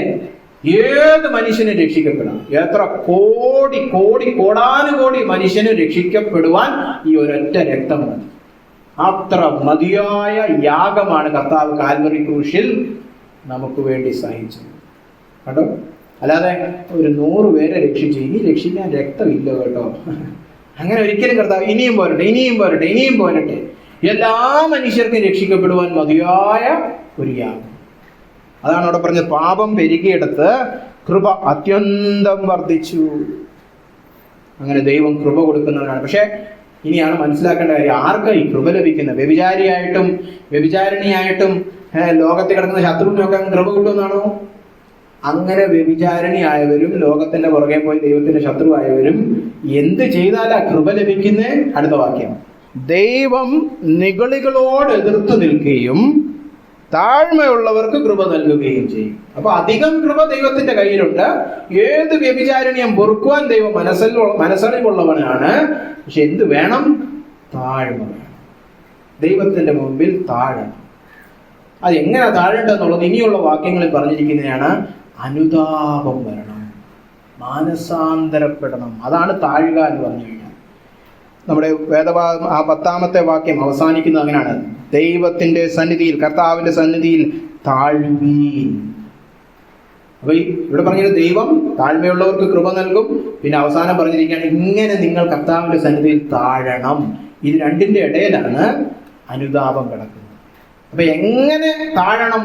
അനുതപിച്ചു താഴണം. മാനസാന്തരത്തിലൂടെ താഴുന്ന വ്യക്തികൾക്ക്, നിങ്ങൾ എത്ര കൊടും പാപം ചെയ്തവരായാലും, എത്ര വ്യഭിചാരം, ആത്മീയ വ്യഭിചാരം ചെയ്ത് കർത്താവിനെ വേദനിപ്പിച്ചവരാണേലും അനുതപിച്ച് താഴുകയാണെങ്കിൽ കർത്താവ് കൃപ തന്ന് നിങ്ങളെ ഉയർത്തും. അതാണ് പ്രത്യാശ. ഇപ്പൊ മാനസാന്തരപ്പെടുമ്പോൾ പ്രത്യാശയോടെ മാനസാന്തരപ്പെടണം. ഇതൊന്നും വെറുതെ അല്ല ഈ മാനസാന്തരം. ദൈവം എന്നെ കരുതും, ദൈവം എന്നെ ഉയർത്തും, ദൈവം എന്നെ പൊറുക്കും എന്നുള്ള ബോധ്യത്തോടെ വേണം മാനസാന്തരപ്പെടുക. കൃപ ലഭിക്കുവാൻ വേണ്ടിയിട്ടാണ് മാനസാന്തരം. ഇപ്പൊ കൃപ ലഭിക്കാൻ ആഗ്രഹമുള്ളവർ, അനുതപിക്കുന്ന വിശ്വാസമുള്ളവർ എങ്ങനെ അനുതപിക്കുമെന്ന് ചോദിച്ചാൽ 7 കാര്യങ്ങൾ അവിടെ പറഞ്ഞിട്ടുണ്ട്. അനുതാപത്തിന്റെ പാതയിലുള്ള 7 പടികൾ ഓടിച്ച് നമ്മൾ നോക്കാൻ പോവാം. നമ്മുടെ സമയം ഏതാണ്ട് തീർന്നു. ഒന്നാമതായിട്ട് പറഞ്ഞിരിക്കുക, ദൈവത്തോട് കീഴടങ്ങണം. ദൈവത്തിന്റെ മുൻപാകെ നിങ്ങൾ നിങ്ങളെ തന്നെ വിധേയപ്പെടുത്തണം, കീഴടങ്ങണം, യുദ്ധം നിർത്തുക. ദൈവത്തിനെതിരെയുള്ള ഈ ശത്രുത്വം വെച്ചിട്ടുള്ള പോരാട്ടം നിർത്തുക. ദൈവത്തിന് വിരോധമായ പ്രവൃത്തികൾ നിർത്തുക. അനുസരണക്കേടൊക്കെ മതിയാക്കി ഇനി കീഴ്പ്പെടുവാനുള്ള മനസ്സോടെ കടന്നു വരണം. ദൈവത്തിന് നിങ്ങളുടെ ജീവിതം നയിക്കുവാനുള്ള ആ അധികാരം പൂർണ്ണമായിട്ട് ഏൽപ്പിച്ചു കൊടുക്കണം. കർത്താവേ, ഞാനല്ല ഇനി തീരുമാനിക്കുന്നത്, നീ തീരുമാനിക്കണം. നമ്മൾ ഇത്ര നേരം നമ്മൾ തന്നെ വണ്ടി ഓടിച്ച് കണ്ടിടത്തല്ലേ ഇടിച്ചോണ്ടിരുന്നു. ഇനി വണ്ടി ഓടിപ്പ് നിർത്തിവെച്ച് ഇറങ്ങി, ദൈവമേ നീ ഫ്രണ്ട് സീറ്റിൽ ഇരുന്ന് വണ്ടി ഓടിക്കുക, ഞാൻ വണ്ടി ഓടിച്ചിട്ട് കണ്ടിടത്തെല്ലാം പോയി ഇടിക്കുക, അല്ലെ? അങ്ങനെ ദൈവത്തിന് നമ്മുടെ ജീവിതത്തിന്റെ പൂർണ്ണ നിയന്ത്രണം ഏൽപ്പിച്ചു കൊടുക്കണം. അതിനെയാണ് കീഴ്പ്പെടുക എന്ന് പറഞ്ഞത്. ശത്രുത്വം നിർത്തി. ലോകം ഇപ്പോഴും ശത്രുത്വം വെച്ച് യുദ്ധം ചെയ്തുകൊണ്ടിരിക്കാൻ നമ്മൾ ലോകത്തിന്റെ പാത വിട്ടുവരികയാണ്. ഇനി നമ്മൾ കീഴ്പ്പെടുവാൻ പോവുകയാണ്, അല്ലെ? അടുത്ത പറഞ്ഞിരിക്കുന്നത് പിശാചിനെ നിങ്ങൾ എതിർക്കണം. നമുക്കൊരു ശത്രുവുണ്ട് നമ്മളെ പാപത്തിലേക്ക് തള്ളിവിടുന്ന, ലോകത്തിന്റെ വഴിയെ തള്ളിവിടുന്നത്, അല്ലെ? നമ്മളെ വന്നിട്ട് ഈ ഭർത്താവിനെ വിട്ടേച്ച് ജാരന്റെ പുറകെ വാന്ന് പറയുന്ന ഒരു പ്രലോഭകൻ നമ്മുടെ പുറകെ നടപ്പുണ്ട്. അവനെ എന്ത് ചെയ്യണം? എതിർക്കണം. എവിടെ കൂടെ വന്നാലും അവനെ എതിർക്കണം. അല്ലാതെ വല്ലപ്പോഴൊക്കെ ചെറുതായിട്ട് ചില സമയത്തൊക്കെ കഥ തുറന്നു കൊടുക്കും, അങ്ങനെ പാടില്ല. എപ്പോഴും പരിപൂർണമായിട്ട് എതിർക്കണം പിശാചിനെ. പാപത്തെ എതിർക്കണം, ലോകത്തെ എതിർക്കണം, ജഡത്തെ എതിർക്കണം. ഞാനും എൻ്റെ കർത്താവുമായിട്ടുള്ള ബന്ധത്തിൽ ഒരു രീതിയിലും ഒരു ഉലച്ചിൽ വരുത്തുവാൻ ഞാൻ സമ്മതിക്കുന്നില്ല. ഒരു വ്യക്തിയെയും ഒരു പിശാചിനെയും എൻ്റെ സ്വന്തം ജഡത്തെയും ഈ ലോകത്തെ സമ്മതിക്കുകയില്ല എന്നുള്ള ഒരു ദൃഢനിശ്ചയം വേണം. ഞാൻ എതിർക്കും. അങ്ങനെ എതിർത്താനുള്ള ഗുണം എന്താ? അവൻ നിങ്ങളെ വിട്ടേച്ച് ഓടിപ്പോകുന്നു. നിങ്ങൾക്കൊക്കെ അതറിയാവോ? പിശാച് നിങ്ങളെ പേടിച്ചാൽ നടക്കുന്നത് അറിയാവോ? നമ്മളൊരു സൺഡേ രാവിലെ തീരുമാനിക്കാൻ നാട്ടിൽ ഇങ്ങോട്ട് വരാം, നമുക്ക് ആരാധനയ്ക്ക്. അപ്പൊ ഇവിടുത്തെ പിശാച് പറയും, അയ്യോ അവരെല്ലാം വരുന്നത്, നമുക്ക് പോകാം. അഴൂരിൽ നിന്ന് അവരെല്ലാം ഓട്ടോ പിടിച്ചതാണ് ഇങ്ങോട്ട് തിരിഞ്ഞ് ആ ജംഗ്ഷൻ എത്തി, വാ ഓടാം എന്ന് പിശാച് പറയും. നമ്മളത് വിശ്വസിക്കുന്നുണ്ട്. നമ്മൾ പറയുന്നത് അയ്യോ പിശാചുണ്ട്, അങ്ങോട്ട് പോകണ്ട കേട്ടോ. നമ്മളൊക്കെ വിശ്വാസത്തിൽ വന്നുകൊണ്ട് അഴൂർ പഞ്ചായത്തിൽ നിന്ന് എത്ര പിശാചുകൾ ഓടിപ്പോയി. ഈ പഴയ പോലെ അവിടെ ബിസിനസ് ഒന്നും നടക്കുന്നില്ല കേട്ടോ. ഈ പ്രാർത്ഥനക്കാരൊക്കെ വന്നു, പിശാചുകളൊക്കെ ഓടിപ്പോകുന്നായി പറഞ്ഞിരിക്കുന്നത്. കർത്താവിന്റെ നാമത്തിന്റെ അധികാരവും ശക്തി അതാണ്. അല്ലാതെ നമ്മൾ പിശാചിനെ കാണുമ്പോൾ ഓടുവെന്നല്ല. പിശാചിനെ എതിർത്ത് നിൽക്കുന്ന, ഒരു രീതിയിൽ അവനായിട്ട് ഒരു സന്ധി സംഭാഷണത്തിനും തയ്യാറല്ലാതെ യുദ്ധം ചെയ്യുന്ന ഭക്തന്മാര് കടന്നു വരുമ്പോൾ പിശാച് ഓടും. നിങ്ങൾ സുവിശേഷങ്ങളൊക്കെ വായിച്ചിട്ടില്ലേ? കർത്താവ് അങ്ങോട്ട് ചെല്ലുമ്പോഴത്തേക്ക് നിലവിളിച്ചോണ്ട് പിശാച് ഇറങ്ങി വരിക. കർത്താവ് പ്രസംഗിക്കുകയായിരുന്നു അവിടെ മാനസാന്തരത്തെ കുറിച്ച്. അപ്പോഴത്തേക്ക് അവിടെ ഇരുന്ന ഒരു വ്യക്തി നിലവിളിച്ച് ഭൂതങ്ങൾ ഇറങ്ങി ഓടിയിരുന്നു. ഭൂതത്തെ ഒന്നും ചെയ്തില്ല കർത്താവ്. കർത്താവിന്റെ സന്നിധി എത്തിയപ്പോ ഭൂതത്തിന് പേടിയായി. അയ്യോ ഇപ്പൊ നമ്മളെ നരകത്തിൽ പിടിച്ചിടുവോ, അല്ലേ? ഭൂതം പേടിക്കുമെന്ന്. അപ്പൊ കർത്താവുമായിട്ട് ചേർന്ന് നിൽക്കുന്ന കാന്ത വന്നാലോ, ഭാര്യ മിസ്സിസ് വന്നാലോ ഓടും. എന്നാൽ അവനുമായിട്ട് ഇടയ്ക്കിടയ്ക്ക് രാത്രിയൊക്കെ ഇച്ചിരി സന്ധി സംഭാഷണം, അവനായിട്ട് സൗഹൃദമൊക്കെ കാണിക്കണം. അവൻ പറയാ ഇവനെയൊക്കെ എനിക്കറിയാം, ഇവ ഈ സഭയിലൊക്കെ ഒന്നിങ്ങനെ പാട്ടൊക്കെ പാടും, പ്രസംഗിയൊക്കെ ചെയ്യും, രാത്രി എൻ്റെ കൈ കിട്ടിക്കൊള്ളും. അവൻ ഒരു കൂസലും കാണത്തിൽ അവൻ ഓടിപ്പോകത്തില്ല കേട്ടോ. അപ്പൊ ഒരു രീതിയിലും വിട്ടുവീഴ്ചയില്ലാതെ പിശാചിനെ എതിർക്കണം. അതാണ് രണ്ടാമത്തെ പടി. മൂന്നാമത്തെ പടി, ദൈവത്തോട് നിങ്ങൾ അടുത്തു ചെല്ലുവിൻ. ലോകം വിട്ടു, പിശാചിനെ എതിർത്തു, ഇനി എന്താ? ഇനി ദൈവത്തോട് എന്താ പറയാ, അത്യാഗ്രഹത്തോടെ അടുത്ത് വരണം, വാഞ്ചയോടെ അടുക്കണം. സമയം കിട്ടിയാൽ ഞാൻ ദൈവസന്നിധിയിലിരിക്കും. അല്ലാതെ സൺഡേ രാവിലെ 2 മണിക്കൂർ ഇരിക്കും, പിന്നെ എന്നെ നോക്കരുത്. എപ്പോഴൊക്കെ സമയം കിട്ടുമോ ഞാൻ വചനത്തിന്റെ മുമ്പേ ഇരിക്കും, ഞാൻ പ്രാർത്ഥിക്കും, ഞാൻ പാട്ടുപാടും. എനിക്ക് എപ്പോ സമയം കിട്ടുമോ പോണം ദൈവത്തിന്റെ അടുത്ത്, അല്ലേ? നമ്മൾ ചില പിള്ളേരോട് പറയുന്നത്, നിന്റെ വയറ്റിനകത്ത് എന്തോ പാടാണ്, കോഴിക്കുഞ്ഞ് പിറ്റു കിടക്കുകയാണ്, എപ്പോ നോക്കിയാലും എന്തെങ്കിലും തിന്നോണ്ടിരിക്കും. സമയം കിട്ടിയാൽ ഇങ്ങനെ തിന്നോണ്ടിരിക്കും. ചില അവനെന്താ, അവൻ ഇങ്ങനെ വിശപ്പ്, കണ്ടമാനം വിശപ്പ്, അല്ലേ? അല്ലാതെ ചുമ്മാ വായിങ്ങനെ ചവയ്ക്കാൻ പല്ലിനെന്തെങ്കിലും വ്യായാമം കിട്ടാനല്ല. എത്ര കഴിച്ചിട്ടും മതിയാവുന്നില്ല ചിലർ. അങ്ങനെയുള്ളവർക്കാണ് എന്താ അമിതവണ്ണം, ദുർമേധസ്, അസുഖം ഒക്കെ വരുന്നത്, അല്ലേ? അതെന്തുകൊണ്ടാണ്? ഈ വിശപ്പ്. നമ്മളെ കുറിച്ച് അങ്ങനെ പറയൂ, അപ്പൊ സമയം കിട്ടാനും പാട്ട് പ്രാർത്ഥന. അല്ലാതെ അങ്ങനെ സൺഡേ രാവിലെ 1 മണിയായി കേട്ടോ, നിർത്താൻ സമയം, ഇവൻ പ്രസംഗം നിർത്തുന്നില്ലല്ലോ, അല്ലെ? ഇനി ബുധനാഴ്ച 7 മണിക്ക് നീ പ്രസംഗിച്ചാൽ മതി, അല്ലെ? നമ്മൾ അങ്ങനെയാണോ?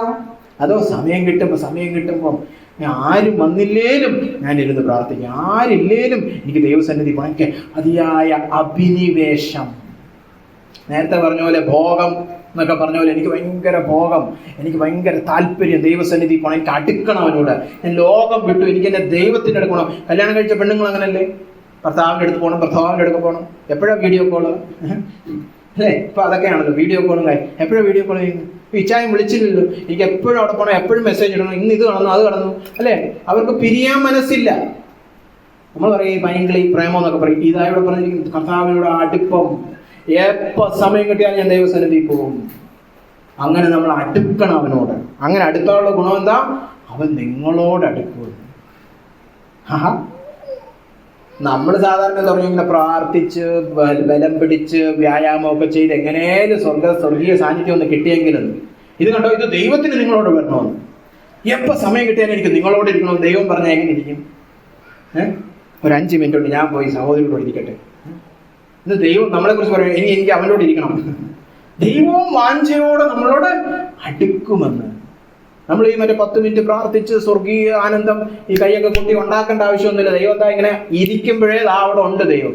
നിനക്ക് വേണ്ടി ഞാൻ കാത്തിരിക്കുകയായിരുന്നു.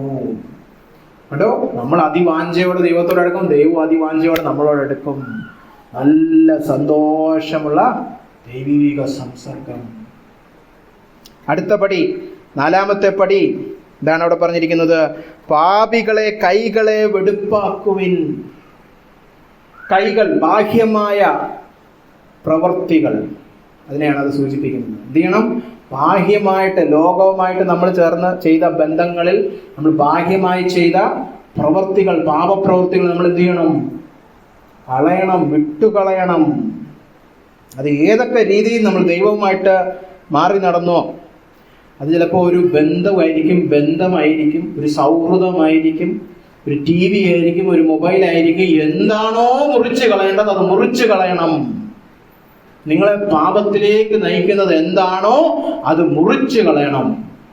ബാഹ്യമായ എന്താണോ അത്, ലൗകികത വളർത്തുന്ന ഏത് മാധ്യമമാണോ അത് മുറിച്ച് കളയണം. കർത്താവ് പലയിടത്തും പറയുന്നുണ്ട്, നിന്റെ കണ്ണ് നിനക്ക് ഇടർച്ച വരുത്തുകയാണ്, നിന്റെ കണ്ണിനെ ചൂഴ്ന്ന് കളയുക. നിന്റെ കൈ നിനക്ക് ഇടർച്ച വരുവാണെങ്കിൽ കൈയെ മുറിച്ച് കളയുക. ഇതൊന്നും ഇല്ലാതെ നീ സ്വർഗത്തിൽ പോകുന്നതാണ്. ഇതെല്ലാം വെച്ചോണ്ട് നരകത്തിൽ പോകുന്നതിനേക്കാളും നല്ലത്. ഇവിടെ എല്ലാം സുഖിച്ചേച്ച് അവസാനം നരകത്തിൽ പോകുന്നതാണോ, ഇവിടെ കുറച്ച് ബുദ്ധിമുട്ടൊക്കെ സഹിച്ച് സ്വർഗത്തിൽ പോകുന്നതാണോ? ഏതാണ് നല്ലത്? നല്ലത് സ്വർഗത്തിൽ പോകുന്നതാണ്, അല്ലേ? അതുകൊണ്ടാണ് പറയുന്നത്, വില കൊടുക്കണം, മുറിച്ച് കളയേണ്ടവ മുറിച്ച് കളയണം. പാപത്തിലേക്ക്, ലോകത്തിന്റെ വഴികളിലേക്ക്, സ്വന്തം ലബ്ധിക്ക് വേണ്ടി സ്വയാശ്രയത്തിലേക്ക്, വിശ്വാസത്തെ കെടുത്തിക്കളയുന്നത്, അവിശ്വാസത്തെ വളർത്തുന്നത്, ലൗകികത, മ്ലേച്ഛത, ഇതിനെല്ലാം വളർത്തുന്ന എല്ലാ മാധ്യമങ്ങളും ഒരു ദാക്ഷിണ്യം കൂടാതെ മുറിച്ച് കളയണം. അതാണ് പാപികളെ നിങ്ങളുടെ കൈകളെ കഴുകുവിൻ, അല്ലെ, വെടുപ്പാക്കുവിൻ. ഇനി ഇരുമനസ്സുള്ളവർ ഹൃദയങ്ങളെ ശുദ്ധീകരിപ്പിൻ. കൈകൾ ബാഹ്യമായതായിരുന്നു, ഹൃദയങ്ങൾ ആന്തരികമായതാണ്. ബാഹ്യമായത് മാത്രം കളഞ്ഞാൽ പോരാ, ഹൃദയത്തിൽ രൂപാന്തരം വരണം. എന്ത് ചെയ്യണം? ഇരുമനസ്സ് ശുദ്ധീകരിക്കപ്പെടണം. ഇരുമനസ്സ് നമ്മൾ യാക്കോബിന്റെ ലേഖനത്തിൽ പല പ്രാവശ്യം കണ്ട കാര്യമാണ്. ഇരുമനസ്സുള്ള വ്യക്തി അസ്ഥിരനായിരിക്കും. അത് 1-ാമത്തെ അധ്യായത്തില് ഉയരത്തില് ഞാനും ദൈവത്തോട് പ്രാർത്ഥിച്ചാൽ ലഭിക്കുമെന്ന് പറയുമ്പോൾ അവിടെ പറയുന്നുണ്ട്, 6 മുതൽ 8 വരെയുള്ള വാക്യങ്ങളാണ്. സംശയം കൂടാതെ യാചിക്കണം. സംശയിച്ച് പ്രാർത്ഥിക്കുന്നവൻ ഒന്നും ലഭിക്കുകയില്ല. കാരണം ഇരുമനസ്സുള്ള വ്യക്തി അസ്ഥിരനായിരിക്കും. അപ്പൊ അവിശ്വാസം കളയണം ഹൃദയത്തിൽ നിന്ന്. പൂർണ്ണമായിട്ടും ദൈവത്തിൽ ആശ്രയിക്കണം. അല്ലാതെ ഈ രണ്ടും കെട്ട്, 2 വള്ളത്തിൽ കാലിടുന്ന പ്രവൃത്തി പാടില്ല. ദൈവവും വേണം, പണവും വേണം, ദൈവവും വേണം, ലോകവും വേണം, ദൈവവും വേണം, വേറെ വലുതും വേണം. ആ പരിപാടി നിർത്തണം. ഹൃദയത്തിൽ ഏക മനസ്സുള്ള വ്യക്തികളായിരിക്കണം. ഒരു ഭർത്താവ് മാത്രം, അത്രേ ഉള്ളൂ അതിൻ്റെ അർത്ഥം. ഹൃദയത്തിൽ പൂർണ്ണമായിട്ട് ദൈവത്തിൽ വിശ്വസിച്ച് പരിപൂർണമായിട്ട് അവനെ സ്നേഹിക്കണം. ഇനി 6-ാമത്, സങ്കടപ്പെട്ട് ദുഃഖിച്ച് കരവിൻ. നിങ്ങളുടെ ചിരി ദുഃഖമായും സന്തോഷം വിഷാദമായും തീരട്ടെ. അതാണ് നമ്മൾ സാധാരണ അനുതാപം എന്ന് പറയുമ്പോൾ ചിന്തിക്കുന്നത്, അല്ലേ? പാപങ്ങളെ ഓർത്ത് ദുഃഖിക്കണം, അല്ലേ? പാപങ്ങളെ ഓർത്ത് നിങ്ങൾ ഹൃദയം നുറുങ്ങണം. ഇവിടെ പറഞ്ഞിരിക്കുന്നുണ്ടോ? സങ്കടപ്പെട്ട് ദുഃഖിച്ച് കരവീൻ. എന്തിനാ കരയണ്ടേ? വ്യഭിചാരം ചെയ്തു, എൻ്റെ ആത്മമണവാളന്റെ തീക്ഷ്ണമായ സ്നേഹത്തെ ഞാൻ വേദനിപ്പിച്ചു, അതുകൊണ്ട് ഞാൻ സങ്കടപ്പെട്ട് കരയും. മാനസാന്തരം എന്ന് പറഞ്ഞാൽ മനസ്സിന് അന്തരം വരുന്നത് മാത്രമല്ല, ഹൃദയത്തിൽ ദൈവഹിതപ്രകാരമുള്ള ദുഃഖം, അനുതാപം കടന്നു വരണം. അതിനകത്ത് വൈകാരികതയുണ്ട്. കരയണം, ഇതൊരു കൽപ്പനയാണ്. നിങ്ങളുടെ ചിരി ദുഃഖമായും സന്തോഷം വിഷാദമായും തീരട്ടെ. ഇപ്പൊ നമ്മൾ ശരിക്കും അക്ഷരാർത്ഥത്തിൽ വ്യഭിചാരം ചെയ്ത ഒരു വ്യക്തിയോട് അങ്ങനല്ലേ പറയത്തുള്ളൂ. നിങ്ങൾ കുറച്ചു നേരം പോയി കരയണം. നിങ്ങളുടെ മനസ്സിന് മാറ്റം സംഭവിക്കണം. അതായത് ചെയ്ത പാപത്തെ ചുമ്മാ കൂസലുമില്ലാതെ നടന്നാൽ പോരാ. നിങ്ങളുടെ ഉള്ളത്തിൽ ശക്തമായ ഒരു പാപബോധം വന്നിട്ട് നിങ്ങൾ കരയണം എന്നല്ലേ നമ്മൾ പറയത്തുള്ളൂ അക്ഷരാർത്ഥത്തിൽ വ്യഭിചാരം ചെയ്തൊരു വ്യക്തിയോട്. അതാ ഇവിടെ പറഞ്ഞിരിക്കുന്നത്. നമ്മൾ ആത്മീയമായിട്ട് വിചാരം ചെയ്യുന്നതാ. ദൈവം ഇത്രയും ദയാലുവായ, ഇത്രയും ദാക്ഷിണ്യവും കനിവും കാണിക്കുന്ന ഈ ദൈവത്തെ നമ്മൾ വേദനിപ്പിച്ചു. അയ്യോ കർത്താവേ, എനിക്ക് വേണ്ടി കണ്ട പങ്കപ്പാടെല്ലാം കാൽവറി ക്രൂശി സഹിച്ച നിന്നെ പൊന്നുപോലെ ഞാൻ നോക്കേണ്ടതിന് പകരം കൂടുതൽ പാപം ഇട്ട് തരിക അങ്ങോട്ട്. പുതിയ പുതിയ പാപങ്ങൾ രക്ഷിക്കപ്പെട്ടതിന് ശേഷം. അത് മനസ്താപമില്ലാതെ പാപം ചെയ്യുന്നെങ്കിൽ മനസാക്ഷി മരിച്ചുപോയി കരയണം. ഉള്ളതൊക്കെ ഒന്ന് ഉണരട്ടെ. ഇവിടെ ഒക്കെ അങ്ങ് മരവിച്ചു പോയി, അതൊക്കെ ഒന്ന് ഉണരട്ടെ. അതിന് കരയണം, വിഷാദം വരട്ടെ. 2 കൊരിന്ത്യർ 7:10 പറഞ്ഞിരിക്കുന്നത്, ദൈവഹിതപ്രകാരമുള്ള ദുഃഖം ഖേദം വരാത്ത മാനസാന്തരത്തെ രക്ഷയ്ക്കായി ഉളവാക്കുന്നു. ദൈവഹിതപ്രകാരമുള്ള ദുഃഖം, അതാണ് ഈ പറഞ്ഞിരിക്കുന്നത്. പഴയ നിയമത്തിലൊക്കെ ഒരുപാട് വാക്യങ്ങളുണ്ട്. ഒരു വാക്യം ഞാൻ പറയട്ടെ. ഹോശായ 9:1 പറഞ്ഞിരിക്കുന്നത്, ഇസ്രായേലേ, നീ മറ്റ് ദേശങ്ങളെ പോലെ സന്തോഷിക്കരുത്, കാരണം നീ നിന്റെ യഹോവയ്ക്ക് വിരോധമായി പരസംഗം ചെയ്തിരിക്കുന്നു. നീ നിന്റെ ആത്മമണവാളനെ സ്നേഹിച്ചില്ല, അതുകൊണ്ട് നീ മറ്റുള്ളവരെ പോലെ സന്തോഷിക്കുകയൊന്നും വേണ്ട. കരയുക, കരയുക. യോവേൽ പ്രവചനത്തിൽ അങ്ങനെയുണ്ട്. കരയുക, നിലവിളിക്കുക. കർത്താവിന്റെ കൃപയ്ക്കായിട്ട് മനസ്സ് തകർന്ന് ദൈവത്തിന്റെ അടുക്കൽ വരിക. മനസ്സ് തകർന്നവർക്ക് യഹോവ സമീപസ്ഥൻ, അല്ലെ? ദൈവത്തിന് പ്രസാദമുള്ള യാഗം അതാണ് ഹൃദയ നുറുക്കമുള്ളവർ. ശരിയായ മാനസാന്തരത്തിന് പ്രസക്തിയുണ്ട്. ഇതെല്ലാം പറഞ്ഞിട്ടാണ് അവസാനം പറഞ്ഞിരിക്കുന്നത്, ഇങ്ങനെ നിങ്ങൾ കർത്താവിന്റെ സന്നിധിയിൽ താഴ്വിൻ, എന്നാൽ അവൻ നിങ്ങളെ ഉയർത്തും. 6ാമത്തെ വാക്യം തുടങ്ങിയത് എന്നാൽ കർത്താവ് കൃപ അധികമായി നൽകുന്നു. ഇവിടെ പറഞ്ഞിരിക്കുകയാണ്, ഇങ്ങനെയൊക്കെ നിങ്ങൾ താഴുകയാണെങ്കിൽ എന്നാൽ അവൻ നിങ്ങളെ ഉയർത്തും. ഇങ്ങനെ അനുതപിക്കുന്നതാണ് യഥാർത്ഥ വിശ്വാസം. ഭക്തിയില്ലായ്മ കടന്നു വരുമ്പോൾ, ദൈവത്തോടുള്ള ഭക്തിയിൽ കുറവുകൾ സംഭവിക്കുമ്പോൾ അനുതപിക്കുന്നൊരു ഹൃദയമാണ് ശരിക്കുള്ള വിശ്വാസിയുടെ ഹൃദയം. അങ്ങനെയുള്ള ഹൃദയമാണോ നമ്മുടെ എല്ലാം? നമുക്ക് നമ്മുടെ ജീവിതം ഒന്ന് നോക്കാം. ഇവിടെ 2ാമത്തെ വാക്യത്തിൽ പറഞ്ഞിരിക്കുന്നുണ്ടോ, ഒന്നും സാധിക്കുന്നില്ല.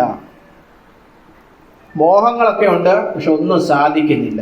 3ാമത്തെ വാക്യത്തിൽ പറയാ, പ്രാർത്ഥിച്ചിട്ടും ഒന്നും ലഭിക്കുന്നില്ല. നിങ്ങളുടെയൊക്കെ ജീവിതം ഇങ്ങനെയാണോ? പലതും ആഗ്രഹിക്കുന്നു, ഒന്നും നടക്കുന്നില്ല. പ്രാർത്ഥിക്കുന്നു, ഒന്നും ലഭിക്കുന്നില്ല. എന്താണ് കാരണം? ലൗകികതയുള്ള ഹൃദയം വെച്ചിട്ടായി പ്രാർത്ഥിക്കുന്നു. കർത്താവിനോട് പരിപൂർണ ഭക്തിയുള്ള ഹൃദയം വെച്ചിട്ടല്ലേ പ്രാർത്ഥിക്കുന്നത്. ഭക്തന്റെ പ്രാർത്ഥനയ്ക്ക് ഉത്തരം ലഭിക്കുമെന്ന് 5ാമത്തെ അധ്യായത്തിൽ അവസാനം പറയുന്നു. ഭക്തന്റെ പ്രാർത്ഥന, നീതിമാന്റെ പ്രാർത്ഥന. അപ്പൊ നമ്മളൊക്കെ നീതിമാന്മാരാണോ? ഭക്തിയുള്ളവരാണോ? അതില്ലാഞ്ഞിട്ടായിരിക്കും ചിലപ്പോൾ നിങ്ങളുടെ ജീവിതത്തിൽ ഈ പറഞ്ഞ പോലെ ഒന്നും സംഭവിക്കുന്നില്ല, ഒന്നും ലഭിക്കുന്നില്ല. ആത്മീയ വളർച്ച സംഭവിക്കുന്നില്ല, ദൈവിക പദ്ധതികളുടെ പൂർത്തീകരണം സംഭവിക്കുന്നില്ല, മുന്നോട്ട് പോകുന്നില്ല ക്രിസ്തീയ ജീവിതം. പാട്ടുണ്ട്, പ്രാർത്ഥനയുണ്ട്, ബഹളമൊക്കെ ഉണ്ട്. പക്ഷേ ഭക്തിയില്ലായ്മ നിമിത്തം ദൈവത്തിന്റെ ശത്രുവായി തീർന്നതുകൊണ്ട് ദൈവം കടാക്ഷിക്കുന്നതിന് പകരം എന്താ ചെയ്യുന്നത്? എതിർക്കുകയാണ്. നിഗളികളെ ദൈവം എതിർക്കുന്നു. അയ്യോ, ദൈവം നമുക്കെതിരെ നിന്നിട്ടാണോ ഇതൊന്നും നടക്കാതിരുന്നത്? മാനസാന്തരപ്പെടണം, അനുതപിക്കണം, ഭക്തിയിൽ വളരണം, ദൈവത്തോട് അടുത്തു വരണം, കീഴ്പ്പെടണം, ഹൃദയങ്ങളെ ശുദ്ധീകരിക്കണം, കരങ്ങളെ ശുദ്ധീകരിക്കണം. കർത്താവിന്റെ സന്നിധിയിൽ ആത്മാർത്ഥതയോടെ, ഹൃദയ നുറുക്കത്തോടെ കരയണം. നിങ്ങളെ തന്നെ താഴ്ത്തുമെങ്കിൽ, മാനസാന്തരപ്പെട്ട് അനുതപിച്ച് നിങ്ങളെ തന്നെ താഴ്ത്തുമെങ്കിൽ കൃപയോടെ അവൻ നമ്മളെ ഉയർത്തും. അവൻ നമ്മളെ ഉയർത്തും. അങ്ങനെ അനുതപിക്കുന്ന വിശ്വാസം നമുക്ക് ഏവർക്കും ദൈവം നൽകട്ടെ. നമുക്കൊരു നിമിഷം കണ്ണുകൾ അടച്ച് പ്രാർത്ഥിച്ച് യോഗ അവസാനിപ്പിക്കാം. ഞങ്ങളെ സ്നേഹിക്കുന്ന വലിയവനായ കർത്താവേ, ഈ കേൾപ്പിച്ച വചനത്തിനായിട്ട് സ്തോത്രം. കടുകട്ടി വചനം കർത്താവേ, ഹൃദയം കുത്തുന്ന വചനം, മനസാക്ഷിയെ കുത്തുന്ന വചനം കർത്താവേ, ഞങ്ങൾക്ക് ഏവർക്കും ഈ പറഞ്ഞ അധികം കൃപ ലഭിക്കുവാനുള്ള ഭാഗ്യം നൽകണമേ. ദൈവഹിതപ്രകാരമുള്ള ദുഃഖം, ഖേദം കൂടാതെയുള്ള രക്ഷയ്ക്ക് കാരണമാകുന്ന മാനസാന്തരം ജനിപ്പിക്കുന്നു നിന്റെ വചനം പറയും. ഇന്ന് മാനസാന്തരപ്പെട്ട് കർത്താവെ കൃപ പ്രാപിക്കുവാൻ ഞങ്ങളെ അവരെ നീ സഹായിക്കണമേ. ലോകത്തിന്റെ കളങ്കം ഒരു രീതിയിലും ഞങ്ങളുടെ ഉള്ളത്തിൽ കടന്നു വരാതെ വണ്ണം സൂക്ഷ്മതയോടെ ജീവിക്കുന്ന ഭക്തന്മാരാകുവാൻ, ക്രിസ്തുവിനോടുള്ള സ്നേഹബന്ധം വില കൊടുത്ത് കാത്തു സൂക്ഷിക്കുന്നവരാകുവാൻ, പ്രതിബദ്ധതയുള്ളവരാകുവാൻ ഞങ്ങളെ സഹായിക്കണമേ. ആത്മീയ പരസംഗത്തിന്റെയും ആത്മീയ വ്യഭിചാരത്തിന്റെയും ആത്മാവിൽ നിന്ന് ഞങ്ങളെ വിടുവിക്കണമേ. ഞങ്ങൾ ഈ ലോകത്തിൽ, ഈ ഭൂമിയിൽ ജീവിക്കുമ്പോൾ ലോകത്തിൻ്റെതായ പല സുഖലോലുപതകൾ, പല വിധത്തിലുള്ള സൗകര്യങ്ങൾ, പല വിധത്തിലുള്ള സുഖങ്ങൾ ഞങ്ങൾ അറിയുമ്പോൾ ദൈവമായ കർത്താവേ, നിന്നെ മറന്നതിന്റെ പുറകെ പോകുവാൻ ഇടയാകരുത് എന്ന് പ്രാർത്ഥിക്കുന്നു. ലോകത്തെ വെറുക്കുവാൻ, ലോകം വേണ്ട, ഞങ്ങൾ പാടിയതുപോലെ ലോകം വേണ്ട, എനിക്കെന്റെ യേശു മതി എന്ന് പറഞ്ഞുകൊണ്ട് ഞങ്ങളുടെ ഹൃദയത്തിലെ കർത്തൃത്വം മറ്റാർക്കും കൊടുക്കാതെ നിനക്ക് തന്നെ നൽകിക്കൊണ്ട് നിനക്ക് കീഴ്പ്പെട്ടവരായി ജീവിപ്പാൻ ഞങ്ങളെ സഹായിക്കണമേ എന്ന് പ്രാർത്ഥിക്കുന്നു. കടന്നു വന്ന സകല ജനത്തെയും അനുഗ്രഹിക്കണമേ കർത്താവേ. ഭക്തിയോടുകൂടെ ജീവിപ്പാൻ ഞങ്ങളെ സഹായിക്കണമേ. സകല ഭക്തികേടിൽ നിന്നും വിടുവിക്കുന്ന ദൈവകൃപ ഉദിച്ചിരിക്കുന്നുവല്ലോ. ആ കൃപയാൽ ഞങ്ങളെ അനുഗ്രഹിച്ച് ഭക്തിയുള്ളവരായി ജീവിപ്പാൻ ഞങ്ങളെ സഹായിക്കണമേ എന്ന് പ്രാർത്ഥിക്കുന്നു. കർത്താവിനായിട്ട് കാത്തിരിക്കുവാൻ ഞങ്ങളെ സഹായിക്കണമേ എന്ന് പ്രാർത്ഥിക്കുന്നു. കടന്നു വന്നിരിക്കുന്ന സകല ജനത്തെയും അവരുടെ കുടുംബത്തെയും കുടുംബാംഗങ്ങളെയും നീ അനുഗ്രഹിക്കണമേ. ഞങ്ങളുടെ ആ പഞ്ചായത്തിൽ കർത്താവേ, യേശു ക്രിസ്തുവിന്റെ നാമമഹത്വം വളർന്നു പന്തലിക്കുവാൻ ഇടയാകണമേ എന്ന് പ്രാർത്ഥിക്കുന്നു. നിന്റെ കടന്നു വന്ന സകലരെയും നിന്റെ നാമത്തിൽ അനുഗ്രഹിച്ചുകൊണ്ടാണ് ഞാൻ പ്രാർത്ഥിക്കുന്നു കർത്താവേ. പ്രാർത്ഥന കേട്ടിരിക്കാൻ സ്തോത്രം. യേശു ക്രിസ്തുവിന്റെ നാമത്തിൽ തന്നെ ആമേൻ, ആമേൻ. നമുക്ക് ആശീർവാദം സ്വീകരിക്കാം. സ്വർഗസ്ഥനായ ദൈവ പിതാവിന്റെ സ്നേഹവും നമ്മുടെ കർത്താവായ യേശു ക്രിസ്തുവിന്റെ കൃപയും നമ്മെ ആശ്വസിപ്പിച്ച് വഴി നടത്തുന്ന പരിശുദ്ധാത്മാവാം ദൈവത്തിന്റെ സഹവാസവും സംസർഗവും കൂട്ടായ്മയും നാം ഏവരോടും ഇരിക്കുമാറാകട്ടെ. ആമേൻ, ആമേൻ. നമുക്ക് ഹല്ലേലൂയ പറയാം. Hallelujah, hallelujah, hallelujah. ആമേൻ.